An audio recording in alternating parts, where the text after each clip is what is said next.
So hello guys, welcome back to Ozone classes.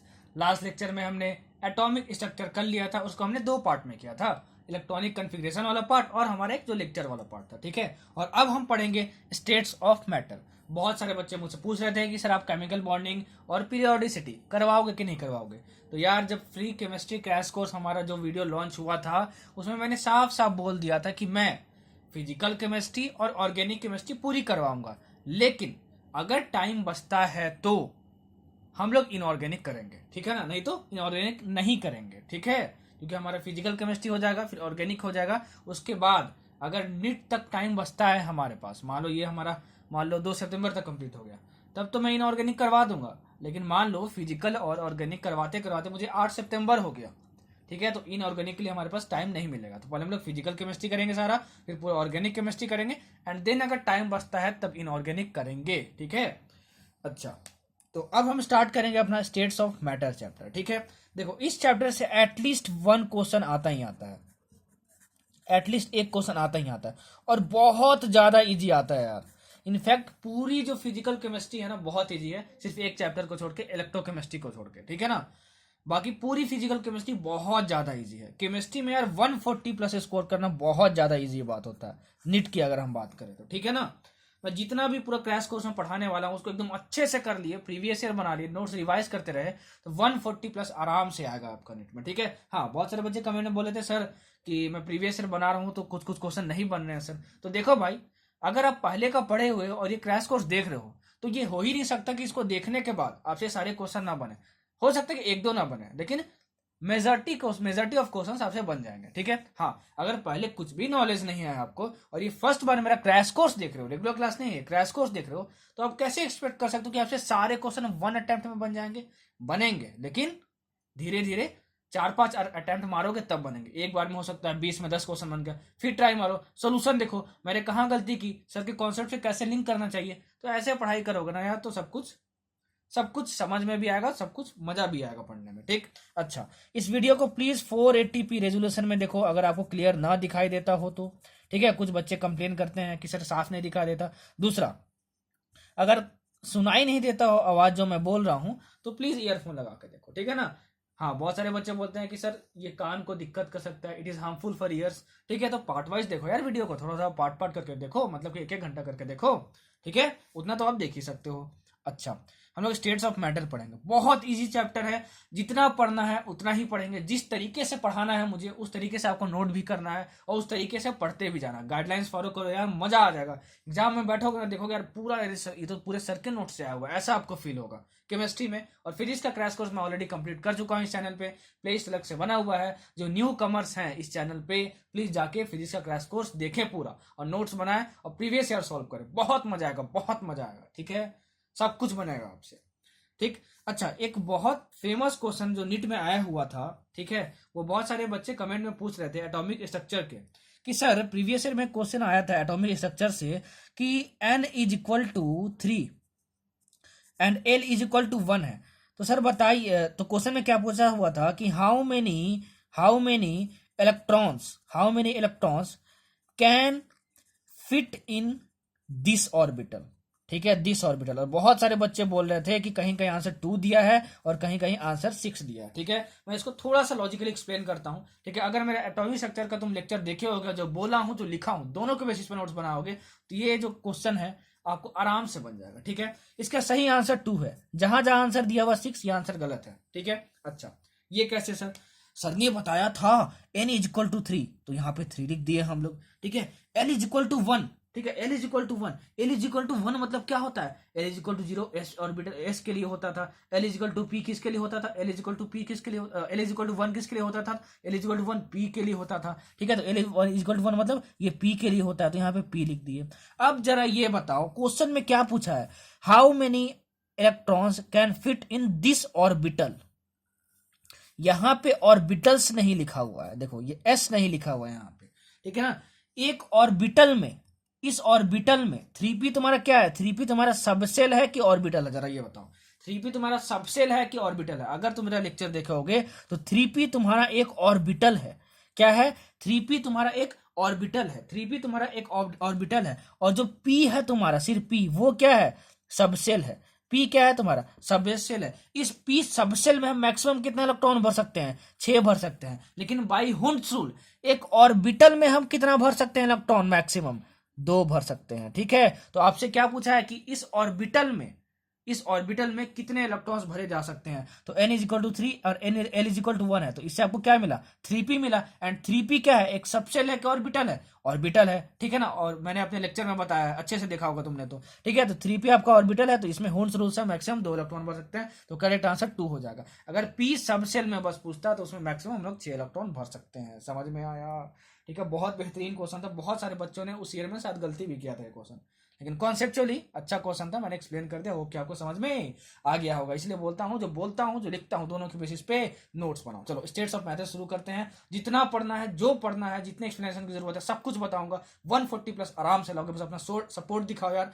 और इस lecture पे, स्टेट्स ऑफ मैटर पे, एक दिन में मैं 10,000 व्यूज टारगेट कर रहा हूँ। ठीक है, 10,000 व्यूज। तो यार अपना सपोर्ट दिखाओ, ठीक है, और खूब मेहनत करो, खूब मेहनत करो यार। कुछ कुछ रेगुलर बच्चे हैं मेरे इस वीडियो देखने के, साक्षी रनावत, ऋषभ शाह, प्रियम दुबे, करण राठौर, सरकारी इंडियन, दीपानिता रॉय, और भी बहुत लोग हैं यार। मतलब मजा आ जाता है, पूरा पूरा मजा आ जाता है। दीप्ति अय्यर हो गई, और एक मतलब काफी लोग का नाम है, अंकिता जोशी, बहुत लोग हैं यार। मतलब ऐसे स्टूडेंट्स को मैं देखता हूँ ना यार, तो जब कमेंट पढ़ता हूँ तो हम चेहरे पे स्माइल आता है कि वाह, ये सारे बच्चे हमेशा कमेंट करते हैं, हमेशा रेगुलर दिखाते हैं अपना सपोर्ट कि हाँ सर हम आपके साथ हैं। ये नहीं बोल रहा हूँ कि जो कमेंट नहीं करते वो साथ नहीं दिखाते, लेकिन फिर भी कमेंट्स पढ़ने में थोड़ा मजा आता है यार, ठीक, अच्छा लगता है।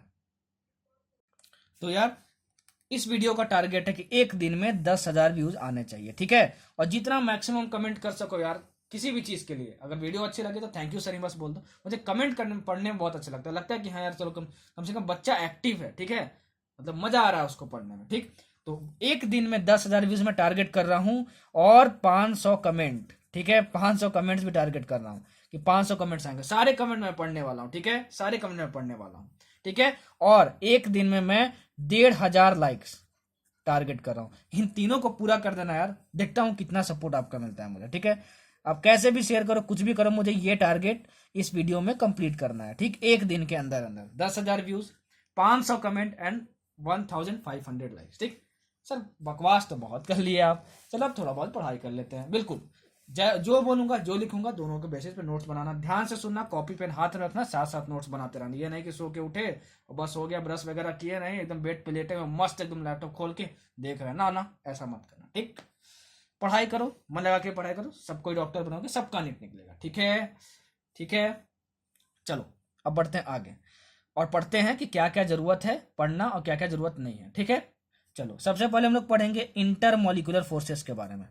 इंटरमॉलिक्यूलर फोर्सेस के बारे में, इंटरमॉलिक्यूलर जो फोर्सेस होते हैं, इंटरमॉलिक्यूलर जो फोर्सेस होते हैं वो 6 तरीके के होते हैं, 6 तरीके के होते हैं, ठीक ना। डाइपोल डाइपोल, डाइपोल डाइपोल, दूसरा आयोन डाइपोल। सब कुछ याद कर लेना और जितना जरूरत है सब कुछ समझाऊंगा, घबराना मत देखे बाप रे बाप डाइपोल डाइपोल क्या है, ये सब मत सोचना, ठीक है। सर से पढ़ रहे हो तो सब कुछ बहुत ही इजी लैंग्वेज में समझाऊंगा मैं। आयोन इंड्यूस्ड डाइपोल, ठीक, fourth part. Dipole induced dipole, ठीक, fifth part. Dispersion forces, dispersion forces, इसको हम लोग लंदन फोर्सेस भी बोलते हैं, क्या, लंदन फोर्सेस भी बोलते हैं, ठीक। और जो छठवां है वो क्या है, हाइड्रोजन बॉन्डिंग। क्या है, हाइड्रोजन बॉन्डिंग, हाइड्रोजन बॉन्डिंग। देखो यार फिजिकल केमिस्ट्री और ऑर्गेनिक केमिस्ट्री मैं इसलिए चूज किया ना क्योंकि मैं जेई एडवांस क्वालिफाई किया हूँ, ठीक है। तो फिजिकल केमिस्ट्री और हमारा जो ऑर्गेनिक केमिस्ट्री है वो बहुत ज़्यादा डेप्थ में पढ़ना होता था जेई एडवांस के लिए, तो वो मुझे बहुत अच्छे तरीके से याद है, ठीक है। और इनऑर्गेनिक के लिए क्या था कि अगर पूरा एनसीईआरटी बस रीड कर लो तो इनऑर्गेनिक जेई एडवांस का हो जाता था, ठीक। अच्छा चलो इसमें से क्या क्वेश्चन पूछेगा कि ये जो चारों फोर्सेज है ना 1 से 4 तक, इसको हम लोग बोलते हैं वांडर वाल्स फोर्सेज। क्या बोलते हैं, वांडर वॉल्स फोर्सेज। तो क्वेश्चन में क्या आता है कि which of the following is not a van der Waals forces, ठीक है। तो देखो अगर डिस्पर्जन फोर्सेज रहेगा तो उसको आप टिक मार दोगे, it is not a van der Waals forces. Dipole dipole है क्या वंडर वॉल, हाँ। आयोन डाइपोल, हाँ। Ion ion induce sorry ion induce dipole, हाँ। डाइपोल इंड्यूस डाइपोल, हाँ। डिस्पर्जन फोर्सेज नहीं। हाइड्रोजन बॉन्डिंग नहीं, ठीक है। तो ऑप्शन में आएगा हाइड्रोजन बॉन्डिंग है कि नहीं है बताओ। वंडरवाल फोर्सेस आप बोलोगे नहीं है और इसको आप टिक मार दोगे तो आपको मिल जाएंगे 4 नंबर। ठीक है, अच्छा अब एक एक फोर्सेस को थोड़ा थोड़ा समझते हैं। ठीक, क्या है ये? ठीक, देखो डाइपोल डाइपोल पहले समझते हैं। जो बोल रहा हूँ जो लिख रहा हूँ दोनों के बेसिस पे नोट्स बना लेना। मान लो तुम्हारे पास HCl है, ठीक है, HCl के तुम्हारे पास दो मॉलिक्यूल्स, एक ये है एक ये है, ठीक, एक ये है एक ये है। HCl के अंदर में जो बॉन्ड होता है ना, ये जो बॉन्ड होता है ना, क्लोरीन जो है हाइड्रोजन से ज्यादा इलेक्ट्रोनेगेटिव है। ठीक है, तो वो करता क्या है, वो करता क्या है कि इसके बीच में हाइड्रोजन और क्लोरीन के बीच में जो इलेक्ट्रॉन डेंसिटी है, इसके उस इलेक्ट्रॉन डेंसिटी को थोड़ा सा मतलब अपने तरफ खींच लेता है। ठीक है, थोड़ा सा अपने तरफ खींच लेता है, तो ये डेल माइनस चार्ज आ जाता है और ये डेल प्लस चार्ज आ जाता है। इसका मतलब ये है, ठीक है, कि ये डाइपोल बन गया। देखो आप इलेक्ट्रोस्टैटिक्स पढ़े होगे तो आपको पता होगा, ठीक है, कि two opposite charges separated by small distance is called as dipole. ठीक है, तो यहाँ पे डाइपोल बन गया, प्लस चार्ज माइनस चार्ज और दोनों के बीच में स्मॉल डिस्टेंस है। वैसे ही ये डेल प्लस बन गया, ये डेल माइनस बन गया। सर ये इलेक्ट्रॉन डेंसिटी वगैरह क्या है भाई, वो इनऑर्गेनिक का पार्ट है। ठीक है, इसलिए मैं उसका ज्यादा जिक्र नहीं करूंगा। ठीक, देखो आपके पास दो मॉलिक्यूल्स है HCl एंड HCl। ठीक है, होता क्या है, इनके पास क्या आ गया, प्लस और माइनस चार्ज आ गया, तो ऐसे मॉलिक्यूल्स को हम लोग बोलते हैं पोलर मॉलिक्यूल्स। पोलर मॉलिक्यूल्स, तो इसमें क्या होता है, इसमें क्या होता है, देखो डाइपोल बन गया, प्लस माइनस, इसमें भी डाइपोल बन गया। तो डाइपोल एंड डाइपोल अट्रैक्शन, ठीक है, is called dipole dipole intermolecular forces. समझ में आया, समझ में आया? मतलब कि जो डाइपोल डाइपोल इंटरमोलिकुलर फोर्सेस हैं वो पोलर मॉलिक्यूल्स के बीच में होते हैं। नोट कर लेना, नोट कर लेना, नोट कर लेना। ये पूछेगा आपसे, सिर्फ क्या पूछेगा, डाइपोल डाइपोल किसके बीच में होता है, पोलर मॉलिक्यूल्स के बीच में होता है। ठीक है, एक और फेमस क्वेश्चन जो अभी तक आ चुका है AI ट्रिपल में, मतलब जेईई मेंस में आ चुका है, कि जो डाइपोल डाइपोल इंट्रैक्शन एनर्जी है, जो डाइपोल डाइपोल इंट्रैक्शन एनर्जी है, ठीक है, इंट्रैक्शन एनर्जी क्या होता है क्या नहीं होता है, कुछ समझने की जरूरत नहीं है। जो बस जो याद करने को बोल रहा हूँ वो याद कर लो, ठीक है ना, नहीं तो बहुत सारा कुछ टफ लगेगा, फिर समझ नहीं आया कितना याद रखे कितना नहीं याद रखे। तो मेरे वीडियो से कुछ भी स्केप मत करना, जो जो इंपॉर्टेंट है सब कुछ बताता हूँ। ठीक है, कुछ भी छोड़ने लायक इसमें नहीं होता। जो डाइपोल डाइपोल इंट्रैक्शन एनर्जी होता है, this is due to dipole dipole intermolecular forces and this is inversely proportional to 1/r⁻³ और ये होता है स्टेशनरी मॉलिक्यूल्स के लिए, ये होता है स्टेशनरी मॉलिक्यूल्स के लिए। ठीक है, लेकिन अगर डाइपोल डाइपोल इंट्रैक्शन एनर्जी को मैं E से डिनोट करूं तो this E is inversely proportional to r⁻⁶। This is for rotating molecules. This is for rotating molecules. This is for rotating molecules. And what is R? R is the distance between the polar molecules. Polar molecules मतलब क्या, HCl और HCl, HCl और HCl। ठीक है, तो ये वाला जो कॉन्सेप्ट है ना पूछा हुआ था किसी ईयर में, जेईई मेंस में पूछा हुआ है। ठीक है, तो जेईई मेंस की केमिस्ट्री और नीट की केमिस्ट्री लगभग मिलती जुलती है, इसलिए मैंने बता दिया यहाँ पे। ठीक है, तो कभी भी क्वेश्चन में पूछे कि dipole dipole interaction energy for rotating molecules is proportional to, तो 1/r⁻⁶ बोलोगे। ठीक है ना, ठीक है, और अगर बोलेगा स्टेशनरी मॉलिक्यूल्स के लिए तो 1/r⁻³ बोलोगे। ठीक है, जो जो क्वेश्चन पूछ सकता है, जो जो पूछेगा सब कुछ बता रहा हूँ, सब कुछ बता रहा हूँ। ठीक है, ion ion dipole interaction, ion dipole interaction क्या होता है, देखो जो आपका H2O मॉलिक्यूल है ना, H2O, ठीक है, H2O होता क्या है कि H2O का स्ट्रक्चर कुछ ऐसा होता है, देखो OH। ठीक है, तो ऑक्सीजन के पास डेल नेगेटिव चार्ज होता है, इसके पास डेल प्लस होता है, ये डेल प्लस होता है क्योंकि ऑक्सीजन जो है वो ज्यादा इलेक्ट्रोनेगेटिव है हाइड्रोजन से। ठीक है, इतना समझ लो। अगर मान लो कोई NaCl जो है NaCl, उसको तुम वाटर में डाल दोगे, ठीक है, वाटर में डाल दोगे तो ये क्या होता है, ये एक आयनिक कंपाउंड है, तो वो Na प्लस और Cl माइनस में, Na प्लस और Cl माइनस में क्या होता है, कन्वर्ट हो जाता है। तो देखो आयन डाइपोल इंटरमोलिकुलर फोर्सेस, तो देखो यहाँ पे डाइपोल बन रहा है कि नहीं बन रहा है, यहाँ पे डाइपोल बन रहा है कि नहीं बन रहा है, नहीं, हाँ बन रहा है। तो इसका Na के पास प्लस पॉजिटिव चार्ज है, ठीक है ना, ठीक है, और इसके पास निगेटिव है, देखो यहाँ पे, तो ये वाला निगेटिव इसको अट्रैक्ट करेगा। ठीक है, unlike charges attract each other and like charges repel each other. Cl minus को कौन सा अट्रैक्ट करेगा, ये वाला अट्रैक्ट करेगा। ठीक है, तो देखो यहाँ पे Na प्लस क्या आयन है और यहाँ पे क्या बन रहा है, डाइपोल बन रहा है, तो आयन डाइपोल इंटरमोलिकुलर फोर्सेस। समझ में आया?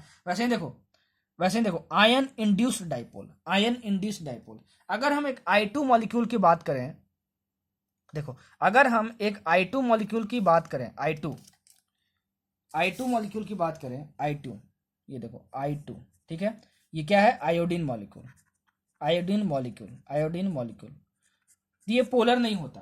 ठीक है, पोलर नहीं होता। पोलर होने का मतलब क्या हुआ, दोनों के बीच में डाइपोल क्रिएट होना चाहिए। डाइपोल कब क्रिएट होता है, जब दोनों एटम्स की इलेक्ट्रोनेगेटिविटी डिफरेंट हो, और वो कब होगी, जब दोनों एटम्स अलग अलग होंगे। तो ये I2 जो बोल रहा हूँ, जो लिख रहा हूँ, दोनों के बेसिस पे नोट्स बना लेना। देखना मैंने कितना कुछ अभी तक बता दिया बोल कर, लेकिन लिखा नहीं हो।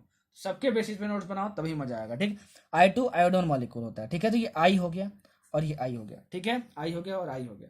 और बहुत सारे बच्चे बोल रहे थे यार कि सर पीसी पे पढ़ाइए, तो देखो यार अभी पीसी में कुछ इश्यूज हैं। ठीक है, और अभी मैं पीसी पे नहीं पढ़ा सकता हूँ, इसीलिए मैं इस पे पढ़ा रहा हूँ। ठीक है ना, पेन और पेपर पे पढ़ा रहा हूँ।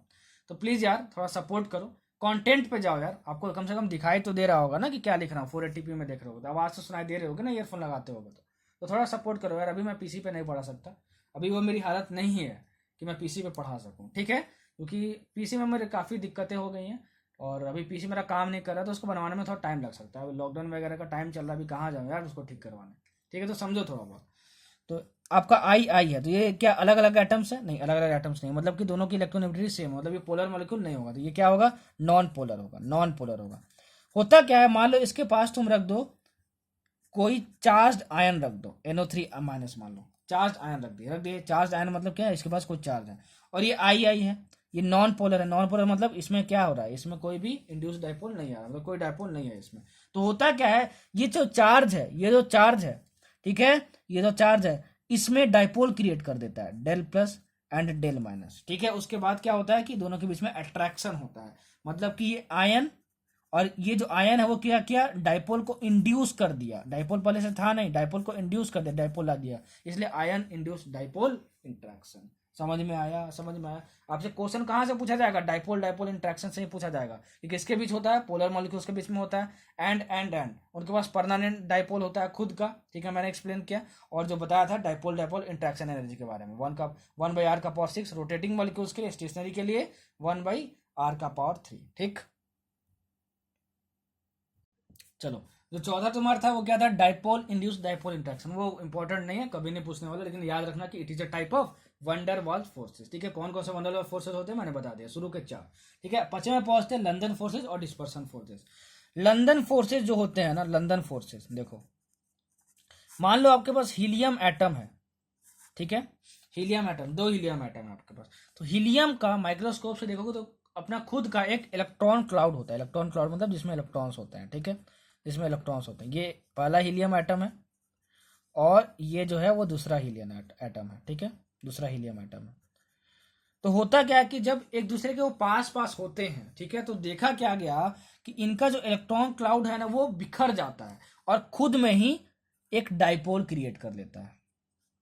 ठीक है, थोड़ी देर बाद इसका इलेक्ट्रॉन क्लाउड जो है डिस्टॉर्ट हो जाएगा, बिखर जाएगा, और खुद में ही एक क्या हो जाएगा जरा बताओ तो, डाइपोल क्रिएट कर लेगा। ठीक है, डाइपोल क्रिएट कर लेगा खुद में। और जैसे डाइपोल क्रिएट किया, सर ने बताया था कहां पे, डाइपोल इंट्रैक्शन में, कि दोनों के बीच में इंटरमोलिकुलर फोर्सेस ऑफ अट्रैक्शन होगा, तो उसी को हम लोग बोलते हैं लंदन फोर्सेस। क्या बोलते हैं, लंदन फोर्सेस।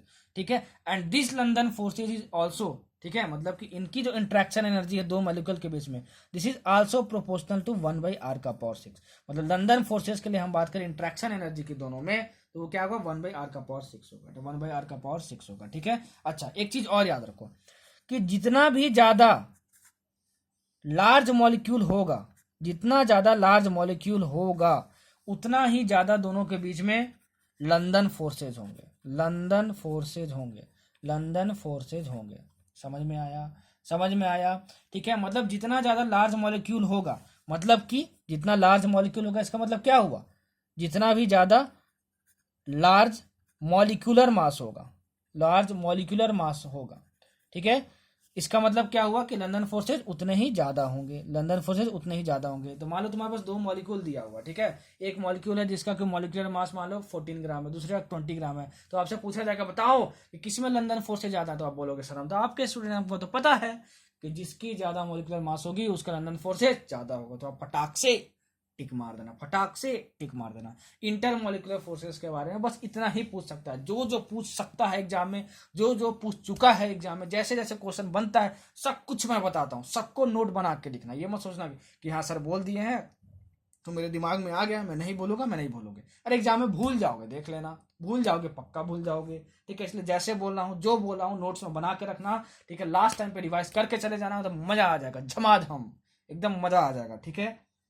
एकदम देखोगे ना पेपर, एकदम खुश हो जाओगे, मेरी ही याद आएगी, देखना। अगर अच्छे से नोट्स बना के जाओगे, ठीक है, रिवाइज करके जाओगे और प्रीवियस ईयर पूरा बना के जाओगे, तो देखना एग्जाम हॉल में बैठोगे तो मेरी याद जरूर आएगी भाई, क्योंकि क्वेश्चंस यहीं से होंगे, देख लेना। ये मेरा एक्सपीरियंस बोलता है, ठीक। बाकी आपको मेरे पे भरोसा करना है कि नहीं करना, वो तो आप पर है। अब बढ़ते हैं आगे, ठीक है। एक कन्वर्जन जो बहुत ज्यादा यूज होगा पूरी केमिस्ट्री में, that is 1 cm³ is equal to 1 ml, ठीक है। ये मैंने कहाँ बताया था, मैंने मोल कॉन्सेप्ट में भी बताया था। ये बहुत ज्यादा यूज होगा, याद रखना। बहुत सारे बच्चे हाँ बोल रहे थे कि सर आप मोलैरिटी नहीं करवाए, नॉर्मलिटी नहीं करवाए, मतलब कॉन्सेंट्रेशन टर्म्स नहीं करवाए, तो वो जो चीज़ है ना, वो मैं सॉल्यूशंस चैप्टर में करवाऊंगा, ठीक है। और जो हमारा जो इक्विवेलेंट वाला कॉन्सेप्ट है, इक्विवेलेंट एटॉमिक मास, ये वाला जो कॉन्सेप्ट है वो इलेक्ट्रोकेमिस्ट्री में होगा, ठीक है ना। तो ये चीज़ें मैं बता दिया, कुछ भी छोड़ूंगा नहीं यार, सब कुछ करवाऊंगा, सब कुछ करवाऊंगा। और प्लीज फिजिक्स का क्रैश कोर्स देखो यार, फिजिक्स में भी आप बहुत अच्छा स्कोर करोगे। हर एक क्लास 11 का चैप्टर, 12 का चैप्टर मैंने बहुत अच्छे तरीके से करवाया, बहुत अच्छे तरीके से करवाया। चैनल पे अलग से प्लेस बनी हुई है, प्लीज फिजिक्स का क्रैश कोर्स आप जाके देखो, जाके देखो, बहुत मजा आने वाला है आपको, ठीक है ना। मैंने हर एक चीज को बहुत अच्छे तरीके से, बहुत बच्चे के तरीके से समझाया, तो आपको जरूर समझ में आएगा, ठीक है। और होप की केमिस्ट्री में भी मजा आ रहा होगा, ठीक। आगे बढ़ते हैं, ये कन्वर्जन याद रखना, 1 cm³ इक्वल टू 1 ml, ठीक है। एंड डेंसिटी ऑफ वाटर जो होता है वो कितना होता है, उतना तो आप जानते होंगे। डेंसिटी ऑफ जो वाटर होता है वो कितना होता है, जरा बताना तो, 1000 kg/m³, 1000 kg पर मीटर क्यूब होता है, ठीक है ना, डेंसिटी ऑफ वाटर, ठीक है। समझ में आया आपको? अच्छा, इतना हम लोग को समझ में आ गया। आगे P1V1/T1 is equal to P2V2/T2, बस ये इक्वेशन आप याद रखना हमेशा, ठीक है। बहुत सारे क्वेश्चन आपसे बन जाएंगे। ये क्या है सुनो, अगर मान लो कोई गैस है, ठीक है, अगर मान लो कोई गैस है आपका, ठीक है, वो पहले P1 प्रेशर पे है, V1 वॉल्यूम है उसका, एंड T1 टेम्परेचर है उसका। इसको कन्वर्ट करके इस गैस को, उसको P2 प्रेशर पे लाया गया, V2 वॉल्यूम पे लाया गया, एंड T2 टेम्परेचर पे लाया गया, तब P1V1/T1 is equal to P2V2/T2 होगा, ठीक है ना। आपको ये पता होना चाहिए कि प्रॉपर्टीज ऑफ गैसेज में क्लास 6-7 की टॉपिक है ये, कि जिस भी कंटेनर में गैस को रखते हैं, उस कंटेनर की जितनी भी वॉल्यूम होती है उतनी ही गैस की वॉल्यूम हो जाती है। मतलब gas occupies all the space in which, मतलब जिस कंटेनर में उसको रखा जाएगा, ठीक है, जिस कंटेनर में उसको रखा जाएगा, ठीक है, वो जो गैस है वो उस पूरे कंटेनर की वॉल्यूम को ऑक्यूपाई कर लेगा, ठीक है ना, ठीक है, समझ गए। अच्छा, जब हम लोग गैस को हीट करते हैं किसी भी कंटेनर में, तो होता क्या है कि उसकी थर्मल एनर्जी बढ़ जाती है। थर्मल एनर्जी बढ़ने की वजह से होता क्या है कि जो गैस का होता है, गैस का वाइब्रेशन एनर्जी बढ़ जाता है। वाइब्रेशन एनर्जी बढ़ने से क्या होता है कि जो गैस जो होता है वो जिस कंटेनर में रखा है उस पर जो प्रेशर लगा रहा होता है वो भी बढ़ जाता है, ठीक है। और अल्टीमेटली जो गैस की जो काइनेटिक एनर्जी होती है वो भी बढ़ जाती है। सब कुछ याद रखना भाई, सब कुछ याद रखना, ठीक है। जो जो बोल रहा हूँ, जो जो लिख रहा हूँ, दोनों के बेसिस पर नोट्स बनाना, तभी सब कुछ बनेगा। कुछ आप नहीं लिखोगे तो वो आपकी गलती है, ठीक है। फिर मुझे मत बोलना कि सर नहीं बन रहा।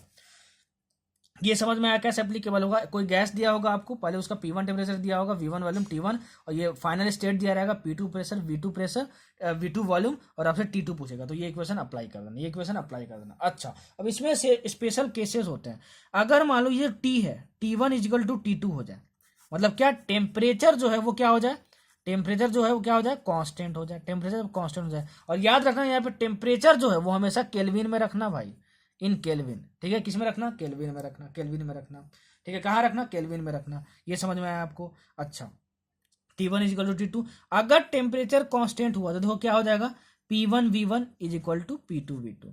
इसको हम लोग बोलते हैं बॉयल्स लॉ। क्या बोलते हैं हम लोग, बॉयल्स लॉ। क्या बोलते हैं हम लोग, बॉयल्स लॉ। तो कभी कभी पूछ सकता है कि बात बताओ बॉयल्स लॉ में क्या कांस्टेंट होता है, टेम्परेचर कांस्टेंट होता है। और टेम्परेचर कांस्टेंट होगा तो क्या हो जाएगा, इक्वेशन क्या बन जाएगा, P1V1 is equal to P2V2। तो अगर आपको मान लो दिया होगा क्वेश्चन में कि बताओ टेम्परेचर कांस्टेंट है, तो T1 is equal to T2 है, तो ये कैंसिल कर देना, तो क्या बचेगा, P1V1 is equal to P2V2, ठीक है। समझ में आया? क्वेश्चन प्रैक्टिस करोगे तो खुद से क्वेश्चन आपका बनने लगेगा, ठीक है, खुद से क्वेश्चन बनने लगेगा। अच्छा, तो P1V1 is equal to P2V2 है, मतलब ये क्या हुआ कि PV is equal to constant है, P V is equal to constant है, तभी ना इसको आप P1 V1 is equal to P2 V2 लिख सकते हो। तो अगर हम P और V के बीच में ग्राफ ड्रॉ करेंगे तो कॉन्स्टेंट को मैं K मान लेता हूँ, तो P is equal to K/V आ गया, तो P is proportional to 1/V आ गया। सर ने बताया था कभी भी कुछ ऐसा हो तो P और V के बीच में ग्राफ कैसा होगा, कैसा होगा, हाइपरबोलिक होगा। सर ने कहा बताया था, अपने फिर स्क्रैच कोर्स में बताया था, ठीक है। तो P और V के बीच में जब ग्राफ ड्रॉ करोगे तो ऐसा बनेगा, कैसा बनेगा, ऐसा ग्राफ बनेगा, कैसा बनेगा, ऐसा ग्राफ बनेगा, ठीक है। समझ में आया, समझ में आया। अच्छा, P into V is equal to constant है, ठीक है, इज इक्वल टू K, दोनों तरफ लॉग ले लो, तो log P V is equal to log के आ जाएगा, ठीक है। यहाँ पे तो इसका मतलब क्या आ गया तुम्हारे पास, log p plus log v is equal to log k, ठीक है। तो यहाँ से क्या हो गया, log p is equal to minus log v plus log k, ठीक है ना। अगर लॉगरिदम नहीं आता तो कोई बात नहीं, समझ लो यहाँ से यहाँ पे ये आएगा, ठीक है ना, यहाँ से यहाँ पे ये आएगा, ठीक है। वैसे बेसिक मैथमेटिक्स में पढ़े होगा तो लॉग जानते होंगे। अगर मैं बोलूँ कि बता log p और log v के बीच में ग्राफ ड्रॉ करना है, ठीक है, मतलब कि ऐसा कुछ log p and log v के बीच में ग्राफ ड्रॉ करना, तो कैसा ग्राफ ड्रॉ होगा, देखो log p y एक्सिस पे, तो पूरे को y मान लो, is equal to minus minus ये क्या log v x एक्सिस पे minus x plus log k क्या है आपका कांस्टेंट है, तो log k क्या होगा, वो भी कांस्टेंट होगा।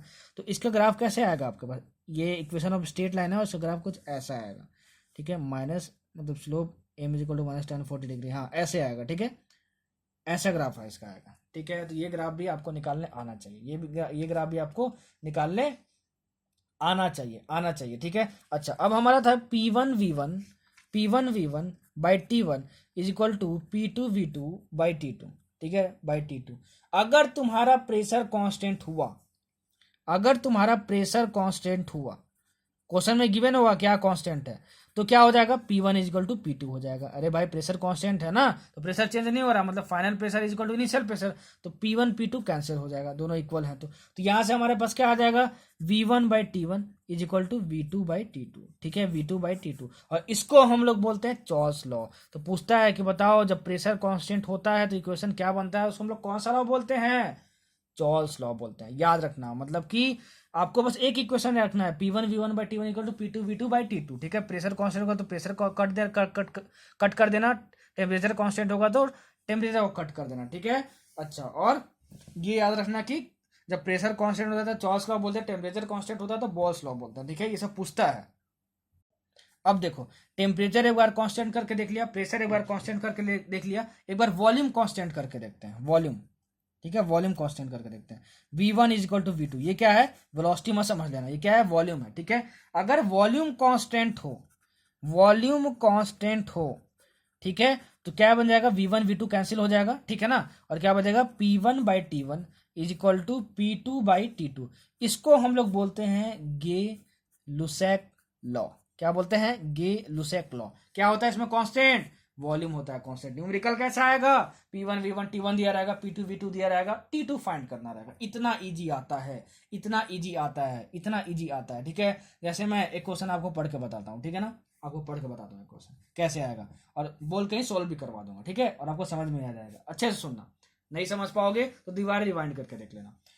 20 ml of hydrogen, 20 ml of hydrogen measured at 15 degree centigrade are heated to 35 degree centigrade. What is the new volume at the same pressure? What is the new volume at the same pressure? ठीक है, सुन लिए question.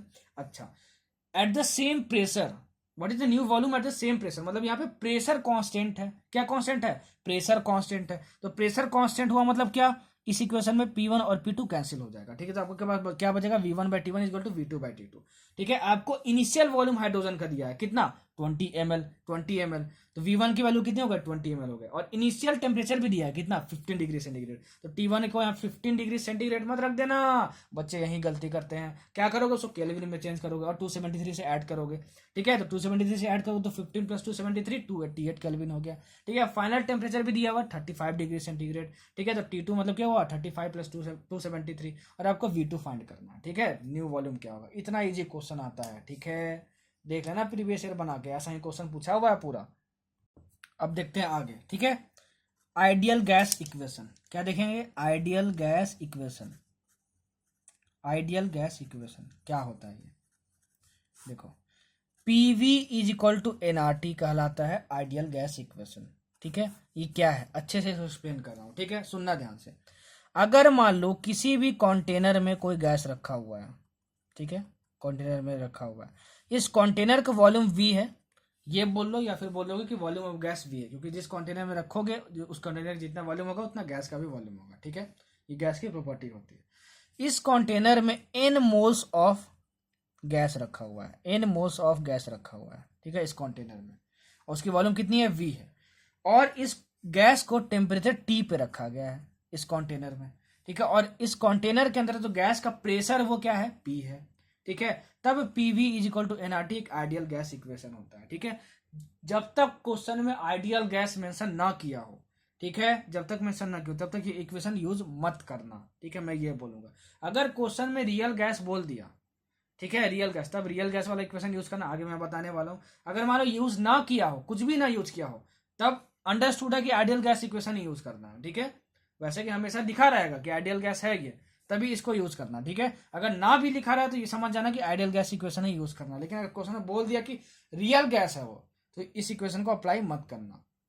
ठीक है, अगर real gas ना लिखा हो, सिर्फ क्वेश्चन हो, तो इस इक्वेशन को आप अप्लाई कर सकते हो, पीवी इक्वल टू एनआरटी को। ठीक है, अच्छा, अब इसका अलग अलग फॉर्म पूछा जाता है। एन क्या है, नंबर ऑफ मोल्स है।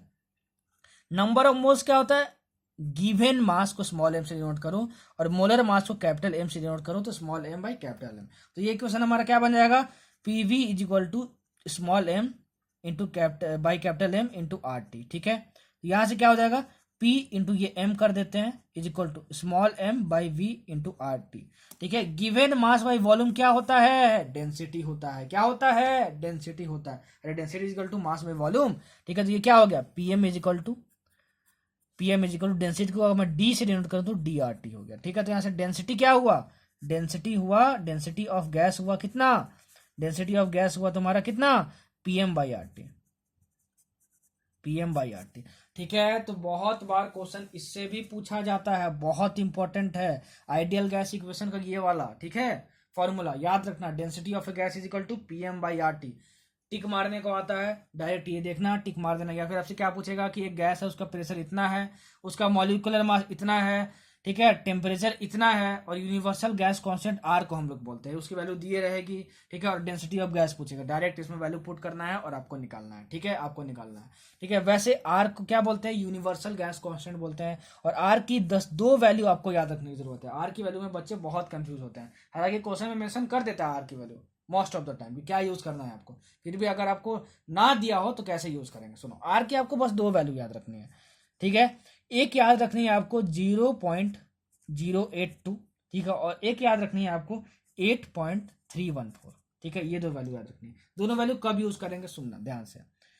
अगर मान लो आपको जो प्रेशर है, प्रेशर वो एटमॉस्फेयर में दिया हो, ठीक है, एटमॉस्फेयर में दिया हो, और जो आपको वॉल्यूम है वो लीटर्स में दिया हो, तब हम लोग आर की वैल्यू 0.082 यूज करेंगे। ठीक है, ठीक है, और अगर हमको आर की वैल्यू सॉरी पी की वैल्यू हमको गिवन है किसमें, पास्कल में। किसमें गिवन है, पास्कल में। पास्कल हम लोग न्यूटन पर मीटर स्क्वायर भी बोलते हैं। ठीक है, फिजिक्स में आप पढ़े होंगे। और हमको जो वॉल्यूम है वो मीटर क्यूब में गिवन है, वो मीटर क्यूब में गिवन है। तब हम लोग क्या करेंगे, तब हम लोग आर की वैल्यू ये यूज करेंगे, ये वाले। बस ये 2 वैल्यू याद रखो, और कभी इसकी जरूरत नहीं पड़ेगी आपको। ठीक है ना, कभी आप कंफ्यूज मत होगे।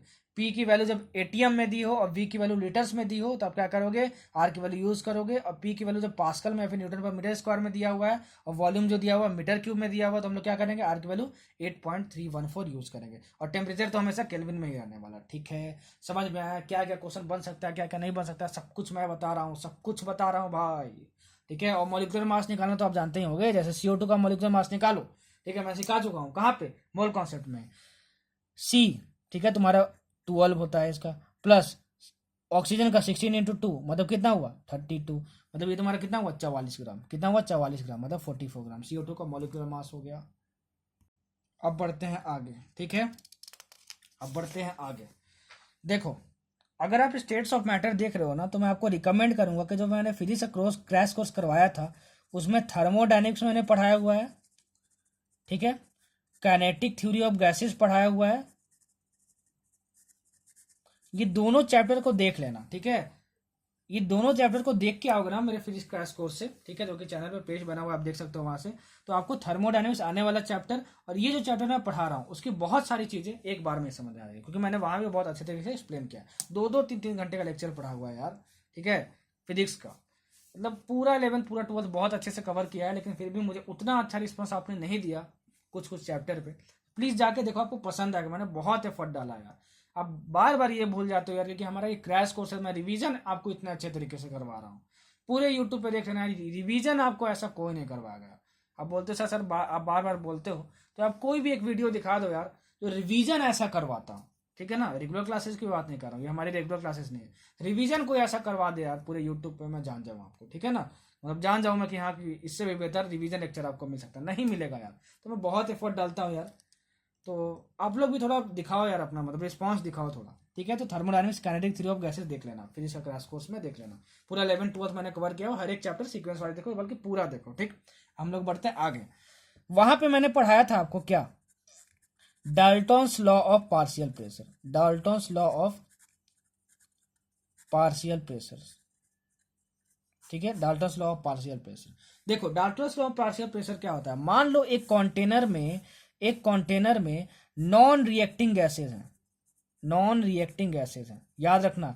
Dalton's law of partial pressure is only applicable for non reacting gases. यहां से नीट में 2 बार क्वेश्चन आया हुआ है, नॉन रिएक्टिंग गैसेज, ठीक है। पीवी इक्वल टू एनआरटी से तो मैंने बता दिया, नंबर ऑफ मोल्स दिया रहेगा, कैसे निकालेंगे नंबर ऑफ मोल्स आपको पता ही है, ठीक है। आर की वैल्यू दी रहेगी, टेम्परेचर दिया रहेगा, वॉल्यूम दिया रहेगा, और आपसे बोल देगा बताओ कि प्रेशर कितना होगा, तो आप क्या बोलोगे, पीवी इक्वल टू एनआरटी है, तो आपको नंबर ऑफ मोल्स भी दिया, टेम्परेचर भी दिया, आर की वैल्यू पता ही है, यूनिवर्सल गैस क्वेश्चन, वॉल्यूम पता ही है, प्रेशर आपसे पूछेगा, ठीक है। तो क्वेश्चन में मेंशन कर दिया कि आइडियल गैस है, तो ये क्वेश्चन लगा सकते हो, प्रेशर निकाल लेना, बस पुट करके निकालना है, नेट में इतना ही पूछता है, ठीक।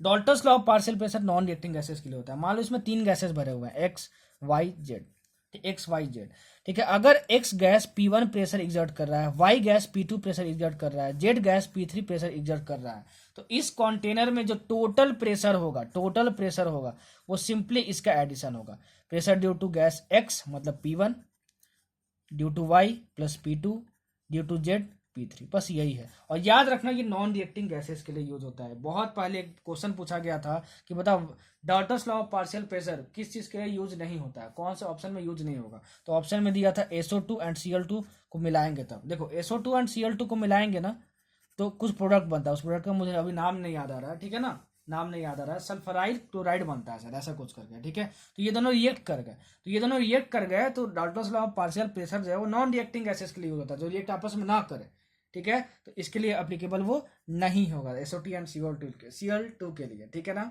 SO2 एंड Cl2 के लिए। जैसे मैं बोलूँ इसमें हीलियम मिला दिया और ऑक्सीजन मिला दिया, तो देखो ये दोनों दूसरे से रिएक्ट नहीं करते नॉर्मली, ठीक है। तो इसके लिए Dalton's law of partial pressure क्या होगा, अप्लीकेबल होगा, ठीक है ना। और जो रिएक्टिंग गैसेज है उसके लिए अप्लीकेबल नहीं होगा, नोट कर लेना, यहाँ से क्वेश्चन पूछ चुका है, ठीक है। अच्छा ये हमको समझ में आया, अगर मान लो क्वेश्चन में आपको दिया हो कि एक कंटेनर है, मान लो इसमें हम 2 गैस मिला दिए, मान लो 2 मिला सकते हो, 3 गैस मिला सकते हो, कितना भी गैस मिला सकते हो, ठीक है ना, कितना भी गैस मिला सकते हो। मान लो इसमें हम 3 गैस मिला चुके हैं, A B C, ठीक है, A B एंड C।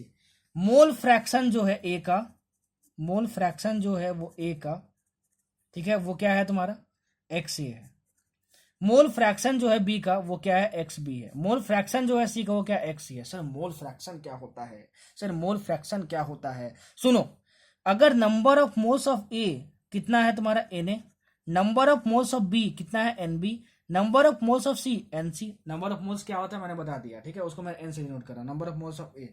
तो मोल फ्रैक्शन ऑफ ए जो होगा ना एक्स से, वो क्या होगा बता रहा हूं, सुनो, Na लिखना number of moles of A by total number of moles in this container. तो ए बी सी गैस है तो टोटल नंबर ऑफ मोल्स कितना होगा, Na plus Nb plus Nc, ठीक है। वैसे ही अगर मैं बोलूं मोल फ्रैक्शन ऑफ बी तो क्या लिखेंगे हम लोग, पहले mole number of moles of B लिख देंगे यहाँ पे, ठीक है, फिर क्या लिख देंगे total number of moles Na plus Nb plus Nc, ठीक है। वैसे ही XC लिख लोगे तुम लोग, ठीक है ना, मोल फ्रैक्शन ऑफ सी लिख लोगे, ठीक है।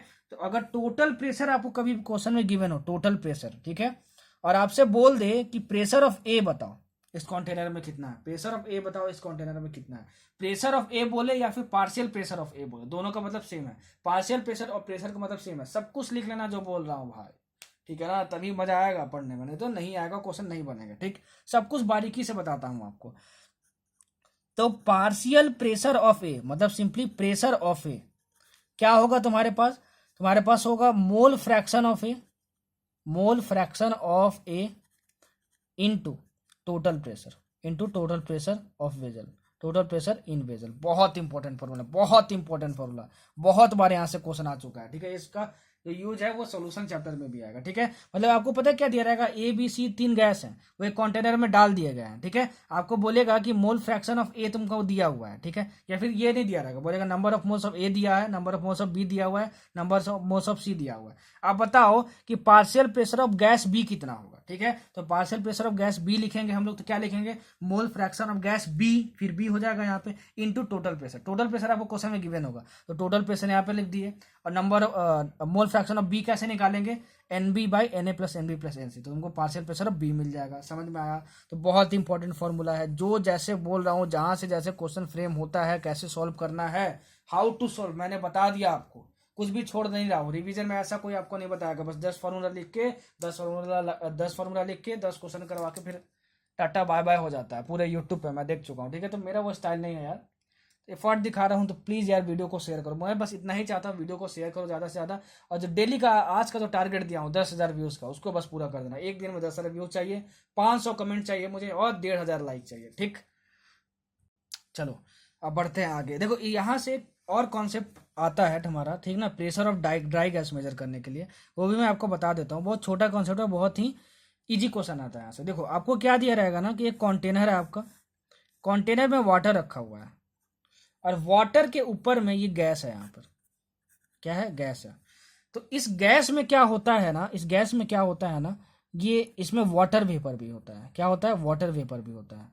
और कुछ पार्ट इस गैस का क्या होता है, ड्राई होता है, मतलब सूखा होता है, सूखा होता है।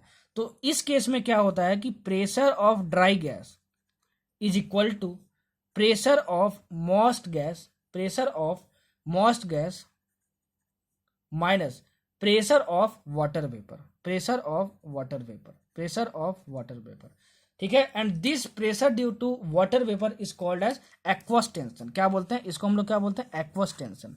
क्या हम लोग बोलते हैं, एक्वस टेंशन। मतलब सर क्वेश्चन कैसे आएगा ये बताइए। देखो आपको क्वेश्चन में दिया रहेगा, एक कंटेनर है, वाटर है, वाटर के ऊपर में क्या प्रेजेंट है, गैस प्रेजेंट है, जिसमें कि वाटर वेपर भी है, उसमें ड्राई गैस भी है, मतलब ड्राई गैस भी है, मतलब कुछ गैस उसमें ड्राई भी है।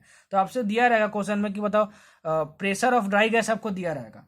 ठीक है, आपको बोलेगा एक्वस टेंशन गिवन है। ठीक है, तो बताओ प्रेशर ऑफ मॉइस्ट गैस कितना होगा। तो सिंपली ये इक्वेशन हम लोग यूज करेंगे और निकाल देंगे। इतना ही सिंपल क्वेश्चन आता है इस फॉर्मूले में। ठीक है, सिलेबस में था इसलिए बताना पड़ा। ठीक है, यहाँ से बहुत सारा क्वेश्चन आता है, जहां से जो जो क्वेश्चन आता है सब कुछ बताऊंगा, सब कुछ नोट्स में लिख लेना। ठीक, अब बढ़ते हैं आगे।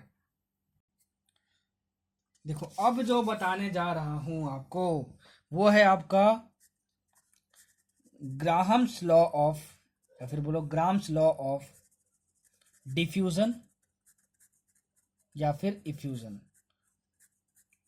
मतलब ये इफ्यूजन के लिए भी है और डिफ्यूजन के लिए भी है। ठीक है, अगर निट में स्टेट्स ऑफ मैटर से क्वेश्चन आता है तो 90% चांस है कि ग्राम्स लॉ ऑफ इफ्यूजन या डिफ्यूजन से ही आएगा। ठीक है, इसलिए इसको एकदम बहुत अच्छे तरीके से करके चले जाना। आप नीट का प्रीवियस रिव्यू उठाओगे तो देखोगे कि 30 में से 15 क्वेश्चन जो है वो ग्राम्स लॉ ऑफ डिफ्यूजन या फ्यूजन पे ही दिया हुआ है। ठीक है, और बहुत ईजी है, बस पुट करना और आंसर निकालना है। सुनो क्या है ये, सुनो क्या है, R1/R2 is equal to √D2/D1। ठीक है, सब कुछ एक्सप्लेन करूंगा, उससे पहले समझ लो what is diffusion and effusion.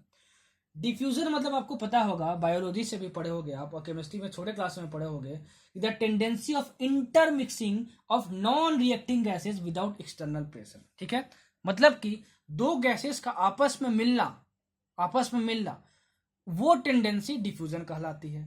ठीक है, वो टेंडेंसी डिफ्यूजन कहलाती है। मतलब मान लो अगर दो गैसेस रखे हुए हैं अलग अलग क्वांटिटी में, पहले दोनों सेपरेटेड है, एक का कॉन्सेंट्रेशन बहुत हाइयर है, दूसरे का लोअर है। ठीक है, और जब हम बीच के पार्टीशन को हटा देंगे तो हमको पता है कि हायर कॉन्सेंट्रेशन से लोअर कॉन्सेंट्रेशन पे क्या जाएगा, गैसेस मॉलिक्यूल जाएगा। इस प्रोसेस को हम लोग क्या बोलते हैं, डिफ्यूजन। इसका क्या प्रोसेस को क्या बोलते हैं, डिफ्यूजन हम बोलते हैं। मतलब flow of gaseous molecules from higher concentration to lower concentration is called as diffusion, लिख लेना। और होता क्या है, अगर हम एक कंटेनर में गैस मॉलिक्यूल्स को भर दे और उस कंटेनर में एक छोटा सा होल कर दे, क्या कर दे, छोटा सा होल कर दे, तो क्या होगा, गैस मॉलिक्यूल्स उस होल से निकलने लगेगा, ठीक है। तो होल कैसे निकलना गैसेस मॉलिक्यूल का उस कंटेनर से क्या कहलाता है, इफ्यूजन कहलाता है। क्या कहलाता है, इफ्यूजन कहलाता है। लिख नहीं रहा हूं, बोल दिया, बहुत अच्छे तरीके से नोट्स में लिख लेना, नहीं तो नहीं समझ में आएगा, ठीक है। अच्छा, अब समझो, डिफ्यूजन इफ्यूजन तुम्हारा हो गया, ठीक है, समझा दिया मैं, ठीक है। इफ्यूजन बहुत अच्छे से समझाओ, सब कुछ लिख लेना जो बोला हूं, ठीक है, नहीं तो पागल हो जाओगे, अभी क्वेश्चन नहीं बनेगा, ठीक। अच्छा, R1 एंड R2 क्या है, रेट ऑफ इफ्यूजन को हम लोग डिनोट करते हैं आर से, ठीक है। मतलब R1 क्या हुआ, इनिशियल रेट ऑफ इफ्यूजन, और R2 क्या हुआ, initial rate of effusion, sorry final rate of effusion, ठीक है।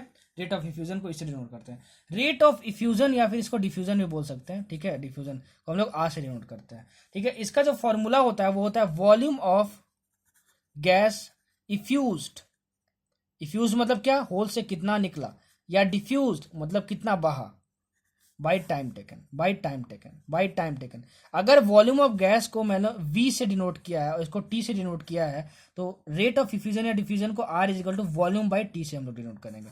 वॉल्यूम ऑफ गैस इफ्यूज मतलब क्या होता है, इफ्यूजन से इफ्यूज वर्ड आया कि गैसेज मॉलिक्यूल का एक कंटेनर से निकलना स्मॉल होल के थ्रू, ठीक है ना। तो कितना वॉल्यूम ऑफ गैस निकला है उस होल के through, that is the volume of gas effuse, और कितना टाइम लिया है V वॉल्यूम निकलने में, तो दैट इज टाइम टेकन, ठीक है। जो बोल रहा हूं उतना लिखते जाना। तो ये क्या है आपका इनिशियल रेट ऑफ इफ्यूजन, और ये तुम्हारा क्या है, फाइनल रेट ऑफ इफ्यूजन, ठीक है। R1/R2 और D2 और D1 क्या है, ये है तुम्हारा, ये क्या है D2 और D1 तुम्हारा क्या है, densities.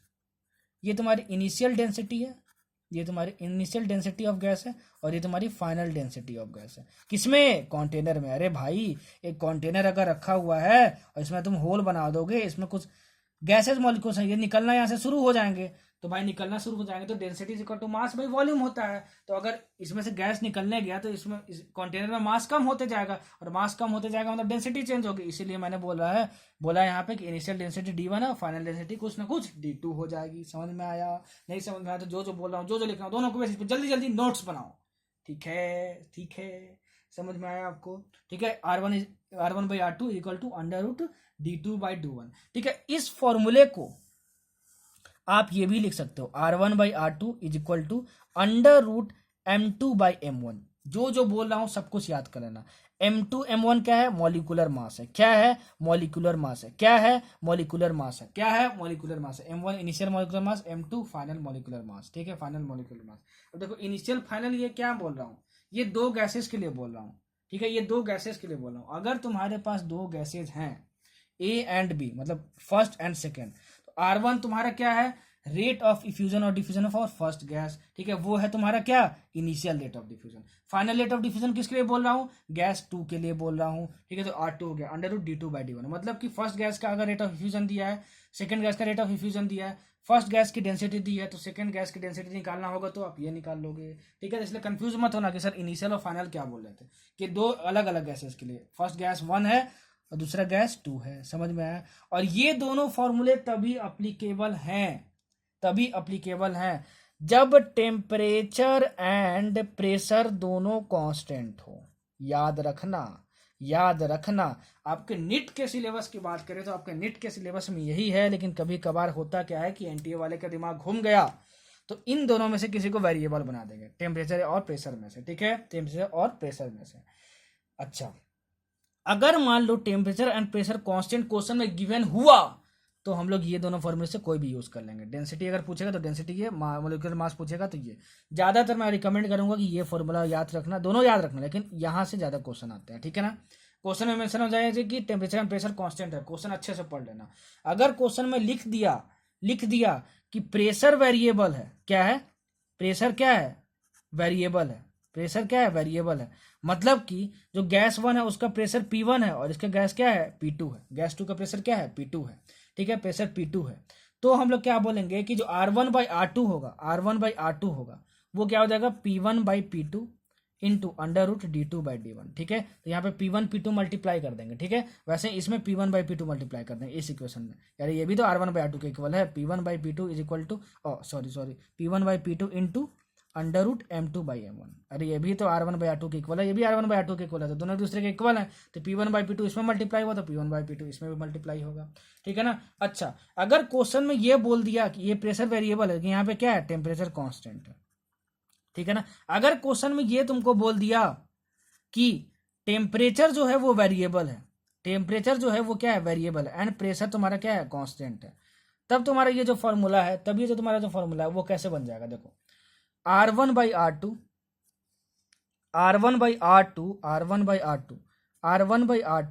Is equal to under root T1/T2 into d2/d1 is equal to, यही equal to under root T1/T2 into M2/M1, ठीक है। मतलब कि अगर तुम्हारे पास दो गैस हैं, ठीक है, गैस 1 है, गैस 2 है, अगर P1 P2 इसका प्रेशर गैस 1 का प्रेशर P1 है, गैस 2 का प्रेशर P2 है, गैस 1 का प्रेशर टेम्परेचर T1 है, गैस 2 का टेम्परेचर कितना है, T2 है। अगर P1 is equal to P2 और T1 is equal to T2 हुआ, मतलब कि टेम्परेचर एंड प्रेशर कांस्टेंट हुआ, तो ये और ये फॉर्मूला यूज करेंगे, ठीक है ना। मॉलिक्यूलर मास दिया रहेगा तो ये, डेंसिटी दिया रहेगा तो ये। अगर मान लो क्वेश्चन में दिया है कि दोनों गैस का प्रेशर इक्वल नहीं है, मतलब P1 is not equal to P2, तो हम लोग क्या करेंगे, P1/P2 दोनों में बाहर मल्टीप्लाई कर देंगे अंडर रूट के। अगर मान लो दिया प्रेशर कांस्टेंट लेकिन टेम्परेचर वेरिएबल है, मतलब T1 is not equal to T2 दोनों गैसेस के लिए, ठीक है। तो हम लोग क्या यूज करेंगे, T1/T2 क्या करेंगे, T1/T2 क्या करेंगे, रूट के अंदर में मल्टीप्लाई कर देंगे, और यहाँ पे देखो P1/P2 बाहर मल्टीप्लाई किया, ठीक है। अगर इतना आता है भाई, अगर इतना आता है तो फिर क्या होगा, आपसे कोई भी question grams law of diffusion से बन जाएगा। समझ में आया आपको। इसमें से दो क्वेश्चन मैं आपको एग्जाम्पल के तौर पे करवा के दिखा दे रहा हूँ, ठीक है, करवा के दिखा दे रहा हूँ,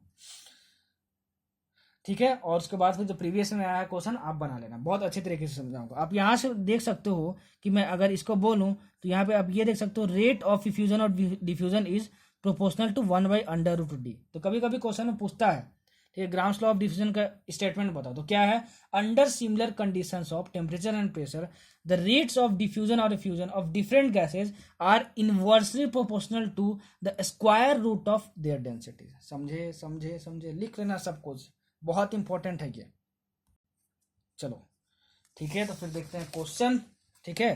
क्वेश्चन सुन लेना, आपको दिया हुआ है कि दो गैसेज हैं A एंड B और दोनों इक्वल वॉल्यूम्स के लिए गए हैं, मतलब कि क्या, इसका वॉल्यूम V है तो इसका भी वॉल्यूम V लिया गया, ठीक है। सुनना, equal volumes of two gases A and B diffuse through a porous spot मतलब थोड़ा इसमें छोटा होल होता है, ठीक है ना।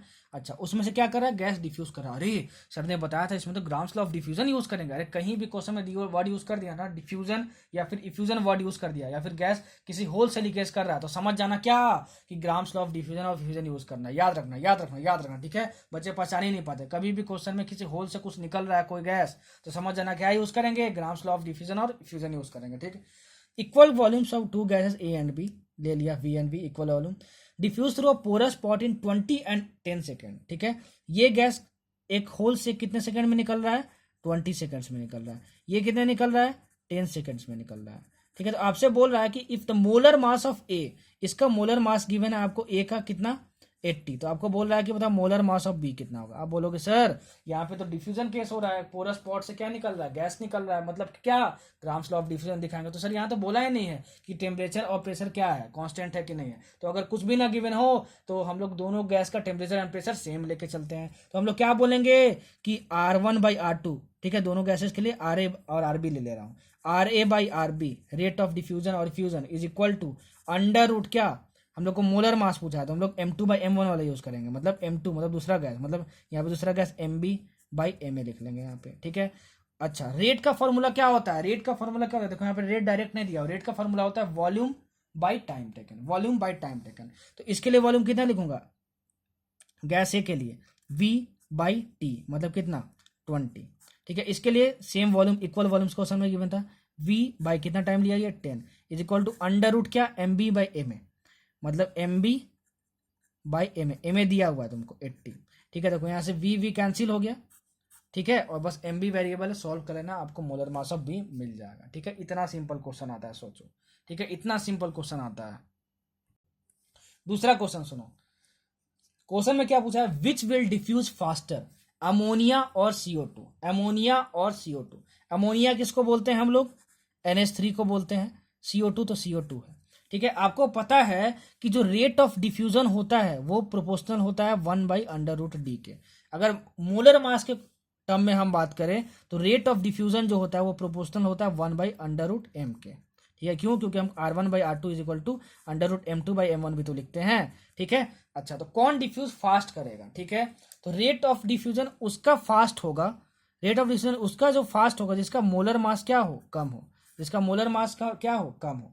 ठीक है, तो मोलर मास से जब NH3 निकालोगे, मोलर मास ऑफ NH3 निकालोगे तो ये तुम्हारे पास आएगा 17।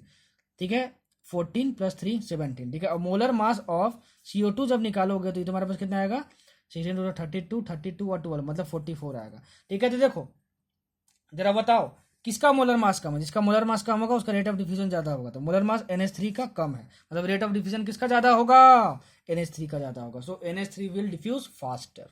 ठीक है, एक क्वेश्चन और लेते हैं। ठीक है, क्वेश्चन मैं पढ़ रहा हूं, 127 ml of a certain gas, ml है मतलब क्या दिया है, वॉल्यूम दिया है। ठीक है, ml है मतलब क्या दिया, वॉल्यूम दिया। ml यूज किया हो, लीटर वर्ड यूज किया हो, या फिर मीटर क्यूब यूनिट यूज किया हो, metre cube unit word, metre cube जो है वो यूनिट यूज किया हो। ये यूनिट किसका है, मतलब मैं बोल रहा हूँ कि मीटर क्यूब यूज करे, ml यूज करे या लीटर यूज करे, तीनों की किसका यूनिट है, वॉल्यूम का यूनिट है। ये यूनिट कहीं भी दिखे तो समझ आना क्या दिया है, वॉल्यूम दिया है। ठीक है, तो वो क्वेश्चन में क्या दिखा गिवन है, 127 ml of a certain gas diffuse in the same time. अरे डिफ्यूजन वर्ड आ गया यहाँ पे, मतलब कि Graham's law of diffusion use करेंगे, वाह मजा आ गया sir. In the same time as 100 ml of chlorine under the same condition, calculate the molar mass of the gas। 127 ml of a certain gas diffused in the same time as 100 ml of chlorine under the same condition, calculate the molecular mass of the gas।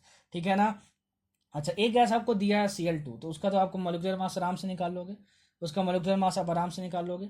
ठीक है, क्योंकि एक Cl atom में कितना होता है molar mass, 35.5 होता है, तो दो का कितना होगा, 71 हो जाएगा। ठीक है, रेट ऑफ डिफ्यूजन क्या लिखेंगे, R1/R2, R1 क्या लिखेंगे फर्स्ट गैस के लिए, वॉल्यूम बाई टाइम, मतलब 127 ml बाई टाइम टेकन। ठीक है, और दोनों सेम टाइम लिया तो दोनों के लिए TT सेम होगा। ठीक है, और Cl2 के लिए क्या लिख देंगे हम लोग, Cl2 का कितना वॉल्यूम है, 100 ml, 100 ml of chlorine question में गिवन है, क्वेश्चन में पढ़ा था अभी। ठीक है, आप उसको नोट करके भी देखना मैं कैसे सोल्यूशन बता रहा हूँ आपको। ठीक है, उसके लिए क्या लिखेंगे, Cl2 के लिए 100/T, तो आपका इक्वेशन क्या बन जाएगा, 127/T, R1/R2 लिख रहा हूँ। ठीक है, by 100/T is equal to under root of molar mass of Cl2 that is 71 हम निकाल लिए। ठीक है, by molar mass of the second gas. ठीक है, यहाँ से molar of the mass of the second gas निकाल लोगे और आपका आंसर आ जाएगा, और आपका जो आंसर आएगा वो कितना आएगा, 44 ग्राम आएगा। आप निकाल के देख लेना, ये आपके लिए होमवर्क है, निकाल, वैसे मैं सोल्यूशन तो बता दिया लेकिन निकाल के चेक कर लेना। ठीक है, जो क्वेश्चन मैं बोला हूँ उसको लिख के देखना और फिर निकाल लेना। ठीक है, बहुत इंपॉर्टेंट था ये, होप कि मैंने बहुत अच्छे तरीके से एक्सप्लेन किया होगा। इतना रिवीजन लेक्चर में कोई एक्सप्लेन नहीं करेगा, लेकिन मैं चाहता हूँ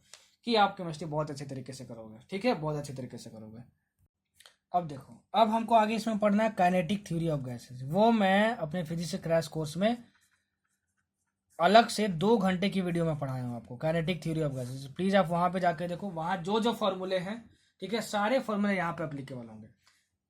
फिजिक्स का क्रैश कोर्स के वीडियो में मैंने करवाया है काइनेटिक थ्योरी ऑफ गैसेस में, चैनल पे अलग से प्लेस बना हुआ है, प्लीज आप वहां पे जाके देख लो, वीडियो नहीं देखे होंगे तो जो देखे होंगे वो जान गए होंगे काइनेटिक थ्योरी ऑफ गैसेस में क्या क्या पढ़ना है आपको। फिर भी मैं फॉर्मूले के तौर पर आपको एक बार रिवाइज करवा दे रहा हूँ। ठीक है, अगर आपको कभी भी ये दिया हो क्वेश्चन में कि average kinetic energy of 1 mole of gas कितना होता है, तो आप बोलोगे वो कितना होता है, 3/2 इंटू R इंटू T होता है। अगर आपसे बोले कि एवरेज काइनेटिक एनर्जी पर मॉलिक्यूल कितना होता है, पर मॉलिक्यूल ऑफ गैस, ठीक है, तो आप बोलोगे 3/2 इंटू KT होता है, 3/2 इंटू KT होता है, 3/2 इंटू KT होता है, and K is Boltzmann constant, वो मैंने बताया काइनेटिक थ्योरी ऑफ गैसेस में, आप जाके वहां पे देख लेना। ठीक है, यहां से देखो क्या क्वेश्चन आएगा, आपको बता दे रहा हूं। आपको दिया रहेगा कि average kinetic energy of 1 mole of gas का फॉर्मूला क्या होता है, 3/2 RT, आपको टिक मारना होगा। एवरेज काइनेटिक एनर्जी पर मॉलिक्यूल ऑफ गैस का क्या होता है, यहाँ पर मॉलिक्यूल की बात करें या मोल की बात कर रहे हैं, तो क्या होता है, 3/2 इंटू KT होता है। तो आप यहाँ पे देख सकते हो कि average kinetic energy of a gas चाहे वो 1 मोल का हो चाहे पर मॉलिक्यूल हो, इज प्रोपोर्शनल टू टेम्परेचर। और टेम्परेचर हमेशा किस में रखना है? केल्विन में रखना है। किस में रखना है? केल्विन में रखना है।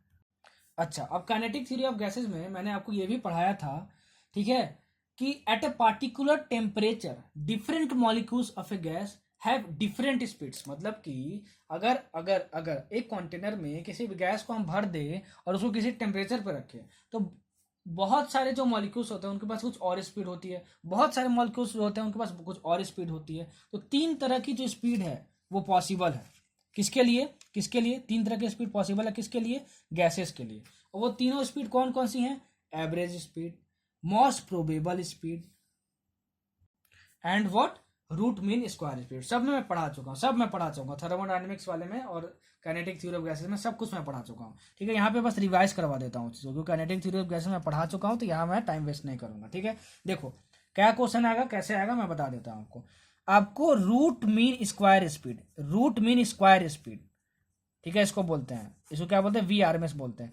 वी आर एम एस मतलब root mean square speed of a gas molecule, of a gas molecule is equal to under root 3RT by M, where T is temperature in Kelvin. Direct question आएगा ऐसे। M क्या है? Molecular mass है या फिर molar mass of gas है, ठीक है ना। आपसे देखो क्या क्या दिया रहेगा क्वेश्चन में, आपको बोलेगा दो गैसेस हैं, गैस ए है, गैस बी है। एक गैस का जो मास, मॉलिक्यूलर मास है वो 32 है, दूसरे गैस का जो मॉलिक्यूलर मास है वो 64 है, और दोनों को सेम टेम्परेचर पर रखा गया। तो बताओ दोनों के आरएस स्पीड का रेशियो कितना होगा? इतना इतना ज्यादा इजी आएगा। या फिर आपको दिया रहेगा दो गैस, बोलेगा कि दो गैस है आपके पास, O2 है और N2 है, दोनों को सेम टेम्परेचर पर रखा गया। तो देखो R कांस्टेंट हो गया, T भी कांस्टेंट हो गया। R तो कांस्टेंट होता है ना, यूनिवर्सल गैस कांस्टेंट, उसकी वैल्यू तो कांस्टेंट होती है, तो टेम्परेचर भी कांस्टेंट हो गया। O2 और N2 दिया, दोनों का बताओ आरएमएस स्पीड का रेशियो कितना होगा? तो दोनों का O2 और N2 का दोनों का मॉलिक्यूलर मास तो डिफरेंट होगा। O2 को कितना होगा मॉलिक्यूलर मास? 16 इंटू 2 32, और N2 को कितना हो जाएगा? 14 इंटू 2 28। तो दोनों का वी आरएमएस का रेशियो पूछेगा, आपका आरएमएस स्पीड का रेशियो पूछेगा, तो आप निकाल लोगे। ठीक है, पहला स्पीड तो आपका ये हो गया, पहला स्पीड तो आपका ये हो गया। ठीक है, अच्छा दूसरा स्पीड क्या होता है? दूसरा स्पीड होता है आपका average speed. Average speed, average speed of gas molecule, average speed of gas molecule. जो आधा बोलता हूँ, ठीक है, सॉरी जो आधा लिखता हूँ उसको पूरा बोलता हूँ, इसलिए जो बोलता हूँ जो लिखता हूँ दोनों के बेसिस पे ही नोट्स बनाना। इसकी वैल्यू क्या होती है आपके पास? इसकी वैल्यू होती है वी एवरेज। एवरेज को हम लोग मीन भी बोलते हैं, mean speed. Mean speed of a gas molecule is equal to under root 8RT by pi M, under root 8RT by pi M. ठीक है, थर्ड स्पीड, थर्ड कौन सा होता है स्पीड बताओ? Most probable speed. And most probable speed मतलब क्या?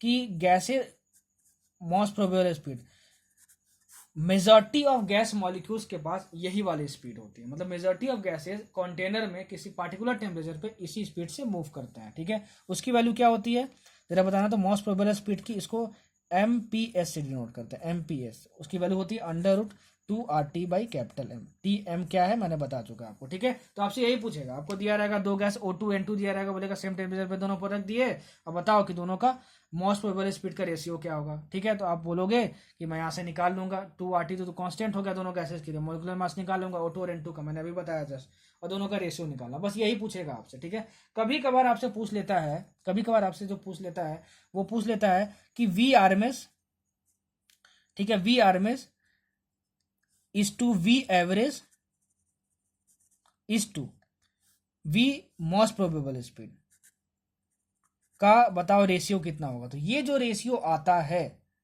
ये जो रेशियो आता है, ठीक है, वो कितना आता है? ठीक है, वो आप कैलकुलेट कर सकते हो। कैसे? सब में से under root T by M, under root T by M, under root T by M cancel हो जाएगा। ठीक है, और आप कैलकुलेट कर लेना, आप कैलकुलेट करना। ठीक है, आप कैलकुलेट कर लेना। अगर मैं आपको एक याद करने को बताऊं, ठीक है ना, कि कौन सा रेशियो आपको याद करना है, तो आपको रेशियो याद करना है V MPS, V MPS is to V average is to V RMS. ठीक है, ये रेशियो आप याद कर लेना। ये कितना होता है आपका? 1:1.128:1.224। बहुत ज्यादा इंपॉर्टेंट, आपसे पूछता है एग्जाम में कि तीनों तीनों तीनों स्पीड का रेशियो बताओ सेम टेम्परेचर और मॉलिक्यूलर मास के लिए, तो ऐसे हम लोग निकालेंगे। अगर ये ऑर्डर पूछेगा तब हो सकता है इसका और इसका ऑर्डर पूछ दे, बोल दे कि सेम गैस है तो MM कैंसिल हो जाएगा दोनों का रेशियो में, और सेम टेम्परेचर दोनों तो कैंसिल हो जाएगा, RR भी कैंसिल हो जाएगा, और फिर under root 8 by pi by under root 2 बचेगा तुम्हारा। तो आप निकाल लेना, आराम से निकाल सकते हो। ठीक है, निकालने का मैंने तरीका बता दिया, जो जो क्वेश्चन आता है मैंने सब कुछ बता दिया। अच्छा, अब एक कंटेनर में बहुत सारे मॉलिक्यूल्स रखे होते हैं और सारे बहुत अलग अलग स्पीड से मूव करते हैं। वो कौन कौन से स्पीड होते हैं? तीनों स्पीड मैंने बता दिया, ठीक है। अगर मैं फ्रैक्शन ऑफ मॉलिक्यूल्स लूँ, उसमें कितने मॉलिक्यूल्स हैं उसका फ्रैक्शन लूँ, कितने फ्रैक्शन ऑफ मॉलिक्यूल्स के पास कौन सी स्पीड है, उसके बीच में और जो भी तीन स्पीड बताया हूँ उसको क्या बोलते हैं? Molecular speeds. मॉलिक्यूल की अलग अलग स्पीड्स, इसलिए मॉलिक्यूलर स्पीड के बीच में ग्राफ ड्रॉ करो। मतलब कभी भी एग्जाम में आ जाए कि फ्रैक्शन ऑफ मॉलिक्यूल्स और मॉलिक्यूलर स्पीड के बीच में ग्राफ ड्रॉ करना है, ठीक है। तो ग्राफ जो है वो ऐसे आएगा, देखो ऐसे आएगा, ऐसे आएगा। अगर हम टेम्परेचर बढ़ा दिए तो ये जो ग्राफ है वो ऐसे शिफ्ट करते जाता है, देखो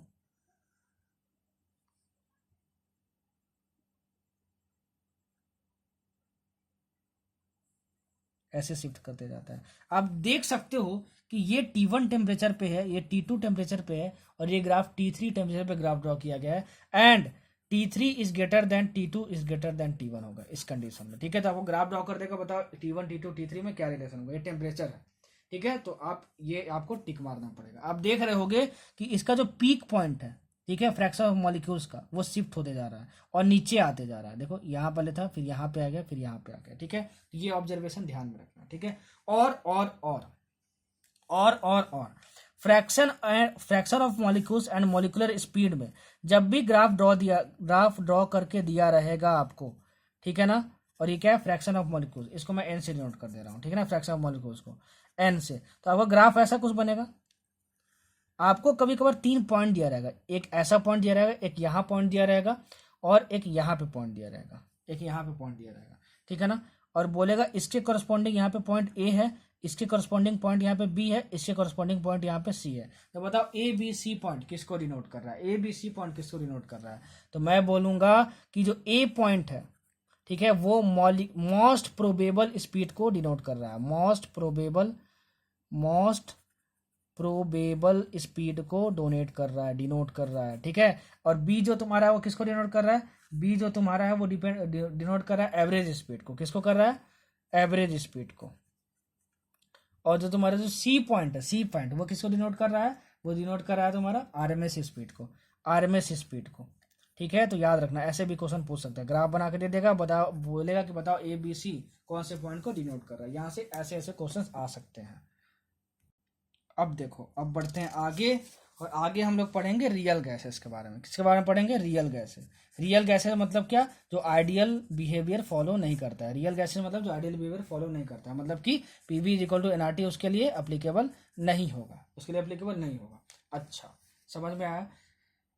देखो यहाँ से मतलब बहुत सेलेक्टिव आपको पढ़ना है, ठीक है तो बहुत सारी चीजें रियल गैसेस के बारे में, लेकिन जो जो पूछता है जो नीट के सिलेबस, उतना आपको बताऊंगा, और जैसे बताऊंगा वैसे याद रखना। रियल गैसेस जो है वो काइनेटिक थ्योरी ऑफ गैसेस को नहीं मानता, मतलब फॉलो नहीं करता है, फॉलो नहीं करता है, फॉलो नहीं करता है, ठीक है। Those gases which do not follow kinetic gas assumption are called real gases, और called real gases. Kinetic theory of gases में बताया गया था कि जो गैसेस के मॉलिक्यूल्स के अंदर में अट्रैक्शन और रिपल्शन फोर्सेज हैं उसको नेग्लेक्ट कर दो, ठीक है। तो रियल गैसेस में क्या होता है कि हम लोग उसको नेग्लेक्ट नहीं करते हैं, इसलिए हम लोग क्या बोलते हैं? काइनेटिक थ्योरी ऑफ गैसेस को फॉलो नहीं करता है। Those are called real gases. हमको ये समझ में आया। एक पॉइंट लिख रहा हूं, ठीक है। At low pressure and high temperature, at low pressure and high temperature real gases behave as ideal gases, पता नहीं भाई कितने सारे एग्जाम में कितने बार ये क्वेश्चन रिपीट हो गया है। क्या पूछा गया पता है आपसे? कि जो रियल गैसेज हैं वो आइडियल गैसेज में कब बिहेव करते हैं, कौन से कंडीशन में बिहेव करते हैं? तो ऑप्शन में हमेशा रहता है at low temperature and high pressure, ठीक है। And low temperature and high pressure, at low temperature and high temperature, at low pressure and high temperature, at low pressure and high temperature real gases behaves ideal gases. बहुत ज्यादा important है, बहुत ज्यादा important है, याद कर लेना। क्या पूछेगा आपसे कि रियल गैसेस आइडियल गैसेस की तरफ कैसे बिहेव करते हैं, कब बिहेव करते हैं? जब उनका कौन सा कंडीशन हो? Low pressure and high temperature, low pressure and high temperature, low pressure and high temperature, low pressure and high temperature, याद रखना, ठीक है। At very low pressure and high temperature real gases behave as ideal gases, अच्छा, Z is equal to PV by NRT, ठीक है। और यहां पे जो जेड होता है वो कहलाता है कॉम्प्रेसिबिलिटी फैक्टर। कॉम्प्रेसिबिलिटी फैक्टर मतलब कभी भी आपको कॉम्प्रेसिबिलिटी फैक्टर अगर फाइंड करने को पूछे, नीट में पूछेगा नहीं कभी, मेरे को नहीं लगता पूछेगा, तो क्या वो दिया रहेगा आपको, एक गैस दिया रहेगा, उसका pressure, volume, number of moles, temperature दिया रहेगा, टेम्परेचर केल्विन में रखना है, आर की वैल्यू दी रहेगी, पीवी बाई एनआरटी कर देंगे, पीवी बाई एनआरटी कर देंगे, क्या हो जाएगा, जेड की वैल्यू आ जाएगी, कॉम्प्रेसिबिलिटी फैक्टर की वैल्यू आ जाएगी। अगर तुम्हारा compressibility factor Z is equal to 1 रहा, जेड इज इक्वल टू 1 रहा, इसका 3 अलग अलग केसेस है। Compressibility factor Z is equal to 1 रहा मतलब कि क्या, वो आइडियल गैस की तरह बिहेव करेगा, आइडियल गैस की तरह बिहेव करेगा। और आइडियल गैसेस में क्या होता है कि मॉलिक्यूल्स के बीच में अट्रैक्शन और रिपल्सन फोर्सेस को जो होते हैं उसको हम लोग नेग्लेक्ट करते हैं, ठीक है। सब कुछ नोट कर लेना, सब कुछ बहुत इंपॉर्टेंट है।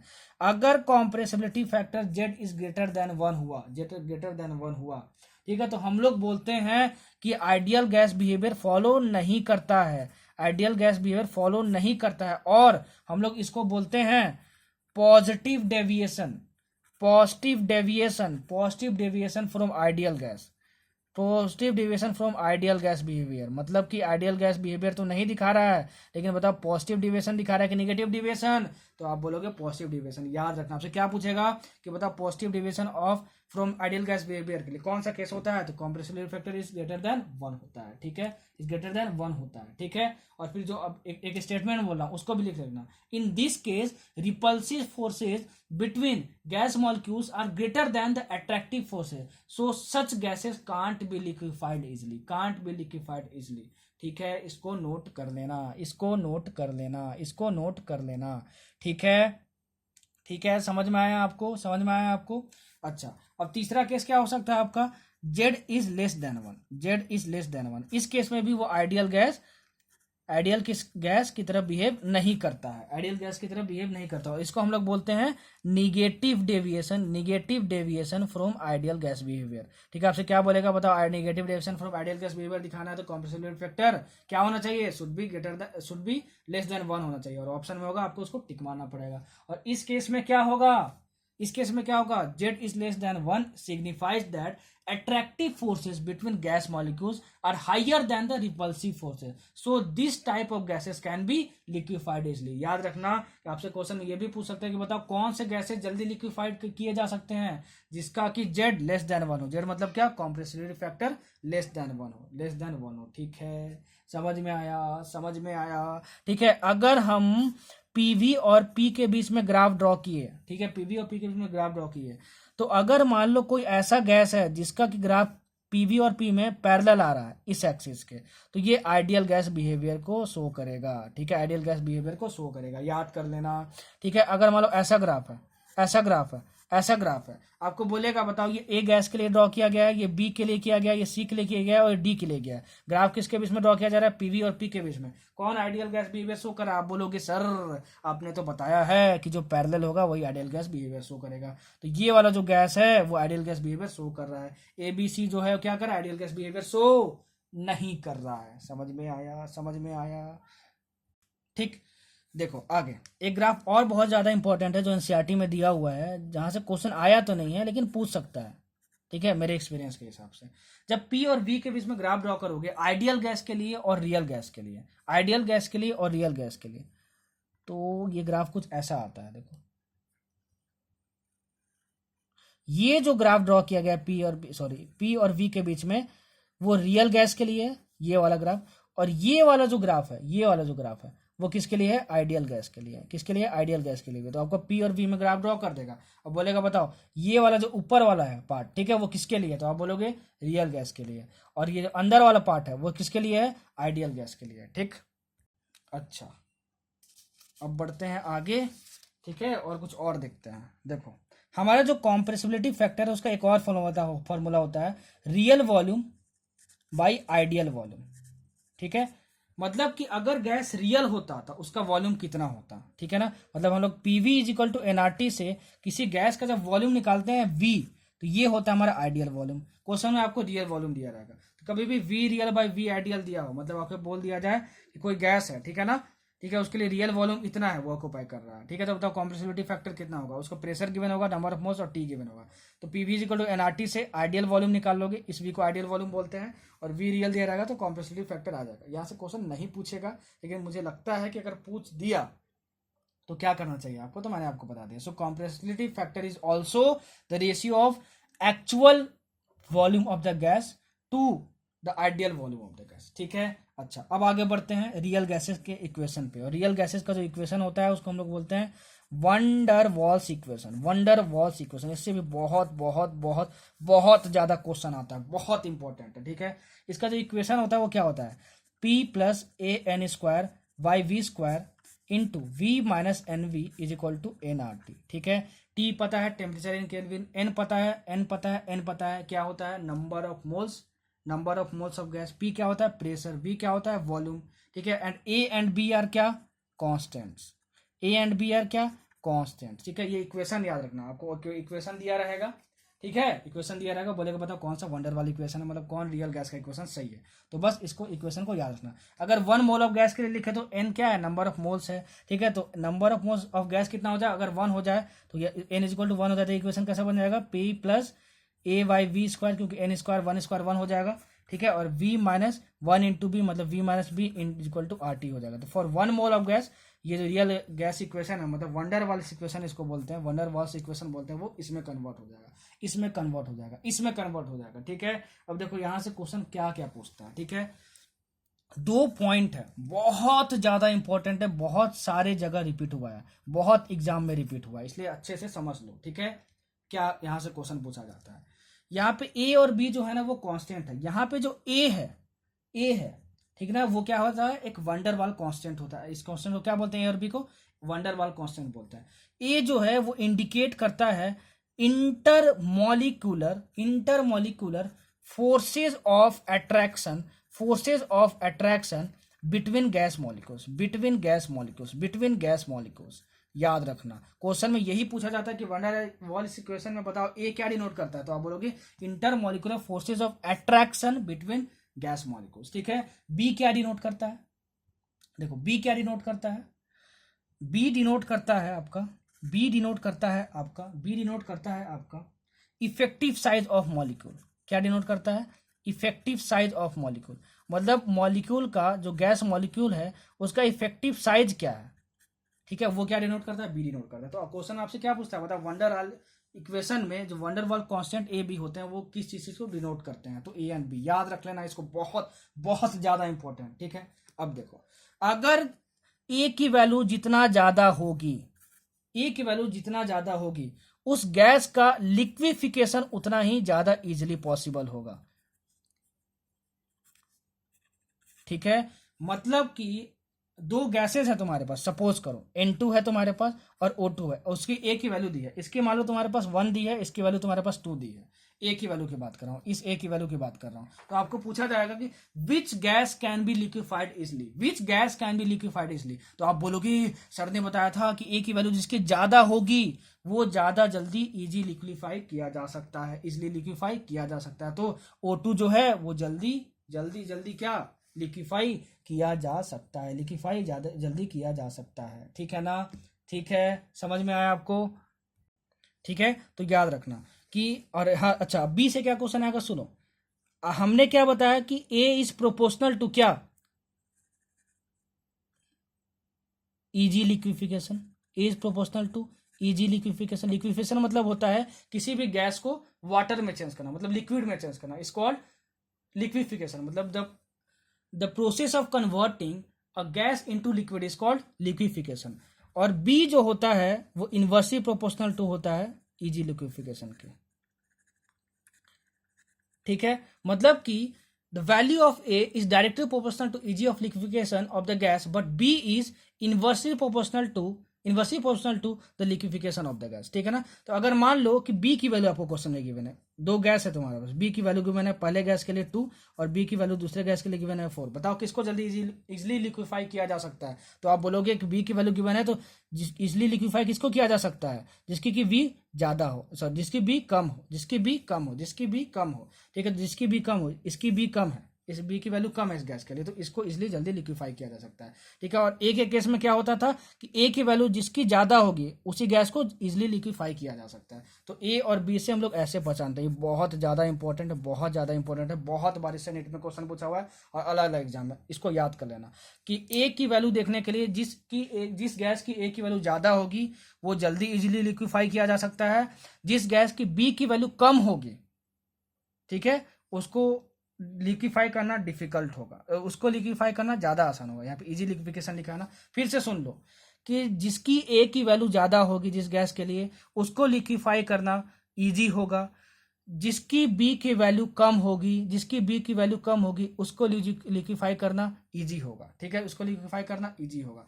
मतलब ए के लिए हमको ज़्यादा वैल्यू देखना है इजी लिक्विफिकेशन के लिए, और बी के लिए हमको कम वैल्यू देखना है इजी लिक्विफिकेशन के लिए, ठीक है। अच्छे से इसको लिख लेना, बहुत ज़्यादा इंपॉर्टेंट है, बहुत ज़्यादा इंपॉर्टेंट, बहुत ज़्यादा इंपॉर्टेंट है, ठीक है। अच्छा, हमारा ये हो गया, ठीक है। अब हम लोग देखते हैं क्रिटिकल टेम्परेचर। क्या देखते हैं? Critical temperature. क्रिटिकल टेम्परेचर क्या होता है? क्रिटिकल टेम्परेचर क्या होता है? सुनो, the critical temperature of a gas is a measure of strength of intermolecular forces of attraction, ठीक है। Weaker are the intermolecular forces, more difficult is to liquefy the gas and hence lower would be the critical temperature of that gas. Critical temperature के बारे में याद रखना, ठीक है। Higher the critical temperature of a gas, higher the critical temperature of a gas, more easily the gas liquefies। मतलब आपको बहुत सारे गैसेस दिए होंगे, सबका क्रिटिकल टेम्परेचर दिया होगा क्वेश्चन में। अब बोलेगा कि बताओ किसको जल्दी इजिली लिक्विफाई किया जा सकता है, तो आप बोलोगे जिसका हाइयर क्रिटिकल टेम्परेचर होगा उस गैस को इजिली लिक्विफाई हम लोग कर सकते हैं, ठीक। सर क्रिटिकल टेम्परेचर होता क्या है, उसका डिफिनेशन इंपॉर्टेंट नहीं है, फिर भी मैं बोल के आपको एक्सप्लेन कर दे रहा हूँ। The temperature below which gas can be liquefied by application of pressure alone.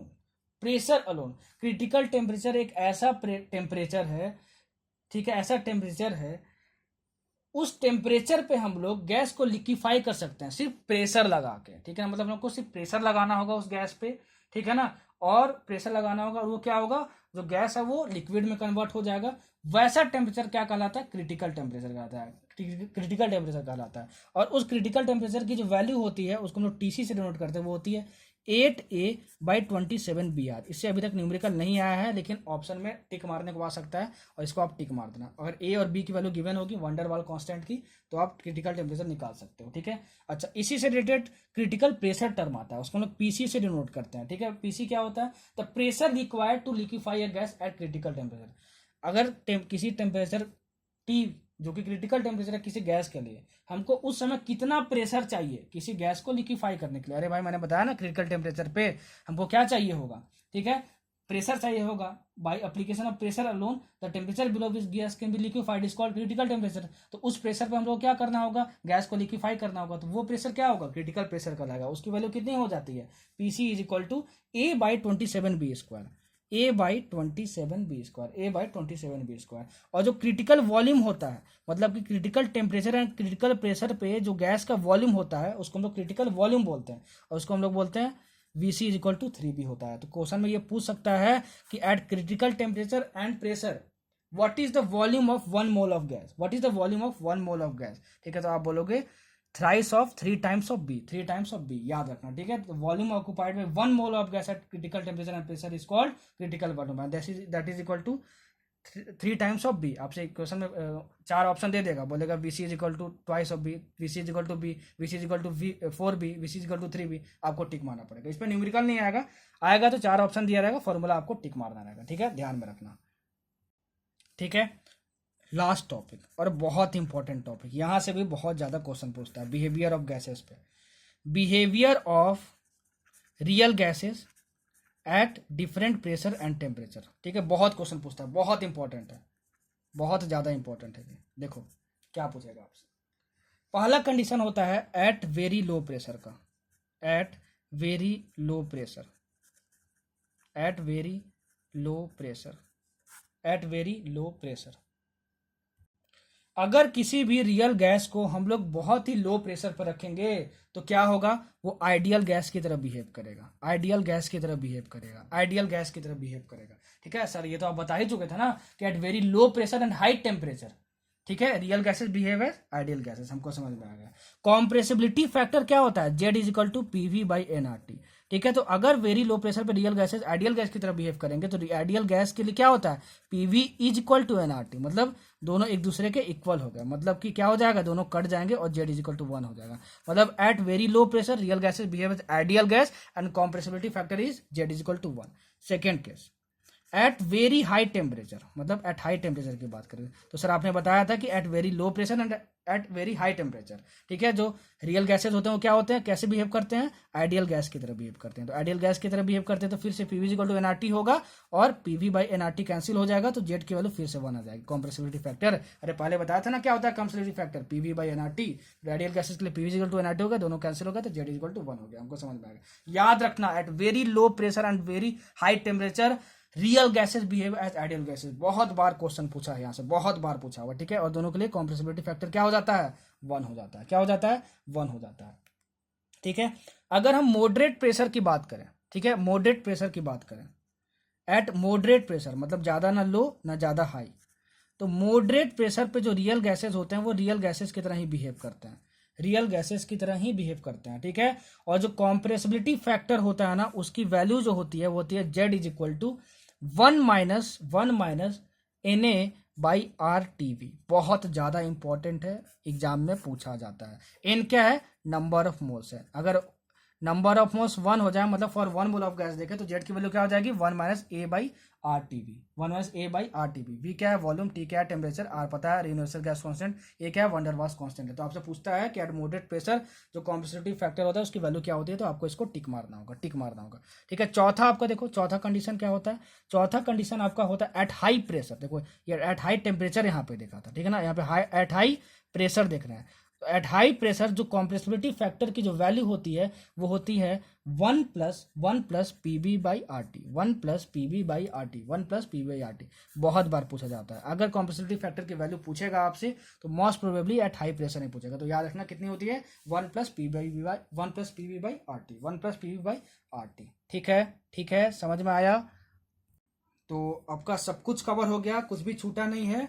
ए के मैंने बारे में बता दिया, बी के बारे में बता दिया। अच्छा हाँ, बी के बारे में एक चीज और छूट रहा है। बी हमारा क्या था, a b van der Waals constant था। बी हमारा क्या था, its value is a measure of effective size of gas molecule, वो बताया था आपको। And its value is equal to 4 times of actual volume of gas molecule, actual volume of gas molecule. यहाँ से बहुत बार क्वेश्चन पूछा है, ठीक है ना, अलग अलग एग्जाम में। नीट में पता नहीं, आई एम नॉट श्योर कि पूछा है कि नहीं पूछा है, लेकिन बहुत सारे एग्जाम में पूछा हुआ है कि बी जो तुम्हारा किसको डिनोट करता है, effective size of gas molecule को डिनोट करता है। And it is 4 times of actual volume of a gas molecule, 4 times of the actual volume of a gas molecule, ठीक है ना। And this volume is called 4 into actual volume gas molecule is called excluded volume. क्या बोलते हैं, excluded volume बोलते हैं। ठीक है, तो अगर क्वेश्चन आता है तो बस यही पूछेगा जो बी है वो कितने टाइम्स होता है actual volume of gas molecule, तो 4 टाइम्स होता है। ठीक है, देखो आपका ये रिवीजन लेक्चर था, ये रिवीजन लेक्चर था, ठीक है। फिर भी मैंने बहुत अच्छे तरीके से और बहुत ज़्यादा डिटेल में जो रिवीजन के तौर पे किया जा सकता था मैंने कवर किया है। ठीक है, पूरे यूट्यूब पे ढूंढ लेना स्टेट्स ऑफ मैटर पर, स्टेट्स ऑफ मैटर पर इतना रिवीजन कोई नहीं करवाएगा आपको। मतलब रिवीजन लेक्चर इतना डिटेल में इतना समझा के आपको कोई भी नहीं करवाएगा। किस टॉपिक से कैसे क्वेश्चन पूछ चुका है, कैसे क्वेश्चन आ सकता है, क्या क्या पूछ सकता है, कैसे कैसे अप्रोच करना है, मैंने सब कुछ बताया रिवीजन लेक्चर में। पूरे यूट्यूब पे ढूंढ लेना। अगर आपको रिवीजन लेक्चर ऐसा मिल गया तो बोलना सर कि रिवीजन लेक्चर मेरे को मिल गया और मैं आपका नहीं देखूंगा, उस दिन से मेरा रिवीजन लेक्चर आप देखना बंद कर देना, ठीक है ना। लेकिन मैं गारंटी दे रहा हूँ कि रिवीजन लेक्चर पूरे यूट्यूब पे ऐसा कहीं नहीं मिलेगा।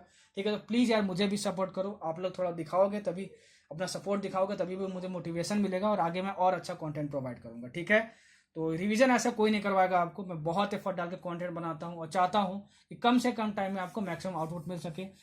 अब क्या करना है आपको, प्रीवियस ईयर क्वेश्चन बैंक उठाओ, पूरा एक एक क्वेश्चन बना डालना, पूरा एक एक क्वेश्चन बना डालना। स्टेट्स ऑफ मैटर के बाद हमारा फिजिकल केमिस्ट्री में कौन चैप्टर आता है, थर्मोडायनेमिक्स। अगला चैप्टर हम पढ़ेंगे थर्मोडायनेमिक्स। मैं रिक्वेस्ट करूंगा कि जो फिजिक्स का मेरा हमारा क्रैश कोर्स हुआ था, ठीक है, उसमें मैंने थर्मोडायनेमिक्स कराया, काइनेटिक थ्योरी ऑफ गैसेस कराया, उसको आप पढ़ के रखना, देख के रखना। तो आपको थर्मोडायनेमिक्स जो आपका केमिस्ट्री का है ना, आप फिजिक्स को वहाँ से रिलेट कर पाओगे, आपको ज़्यादा समझ में आएगा। ठीक, तो प्रीवियस ईयर क्वेश्चन बना लेना। हाँ, मैं उम्मीद करता हूँ कि मैंने बहुत अच्छे तरीके से हर एक चीज़ को एक्सप्लेन किया है। ठीक है, तो यार बहुत एफर्ट डाला है मैंने। ठीक है, खूब मेहनत करो आप लोग, अपने आप पे भरोसा रखो, अपने आप पे कभी शक मत करना। कोई भी स्टूडेंट एवरेज नहीं होता है। अपनी कैपेबिलिटीज़ को पुश करो, मेहनत करो, क्वेश्चन नहीं बनते सोल्यूशन देखो, देखो कि मैं कहाँ पे लैग कर रहा हूँ, कहाँ लैग कर रहा हूँ, और अपने आप को इम्प्रूव करो। ठीक है, और प्लीज़ यार कंटेंट पे जाओ आप। ठीक है, ये मत सोचो कि पेन पेपर पे पढ़ा रहा हूँ। कुछ बच्चे बोले सर पेन पेपर पे पढ़ा रहे हैं, अभी पीसी पे नहीं पढ़ा पा रहा हूँ क्योंकि मेरी खुद की कुछ पर्सनल प्रॉब्लम्स चल रही हैं। उसके बाद फिर पीसी भी मेरा ख़राब हो गया है। ठीक है, तो अभी मैं नहीं पढ़ा पाऊंगा पीसी पर, सॉरी यार उसके लिए। ठीक है, और प्लीज़ यार इतना एफर्ट डाल रहा हूँ, तो आज का हमारा जो टारगेट था, ठीक है, एक दिन में 10,000 व्यूज़, 1,500 लाइक्स। अब वीडियो पसंद आए तभी लाइक करना, ज़बरदस्ती नहीं है। ठीक है, अगर वीडियो पसंद आए तो 1,500 लाइक्स एंड 500 कमेंट का टारगेट है। प्लीज़ यार इतना दे देना, खूब मेहनत करो, खूब तरक्की करो। Thank you so much for listening this lecture. फिर मिलते हैं और मचाते हैं साथ में। Bye bye.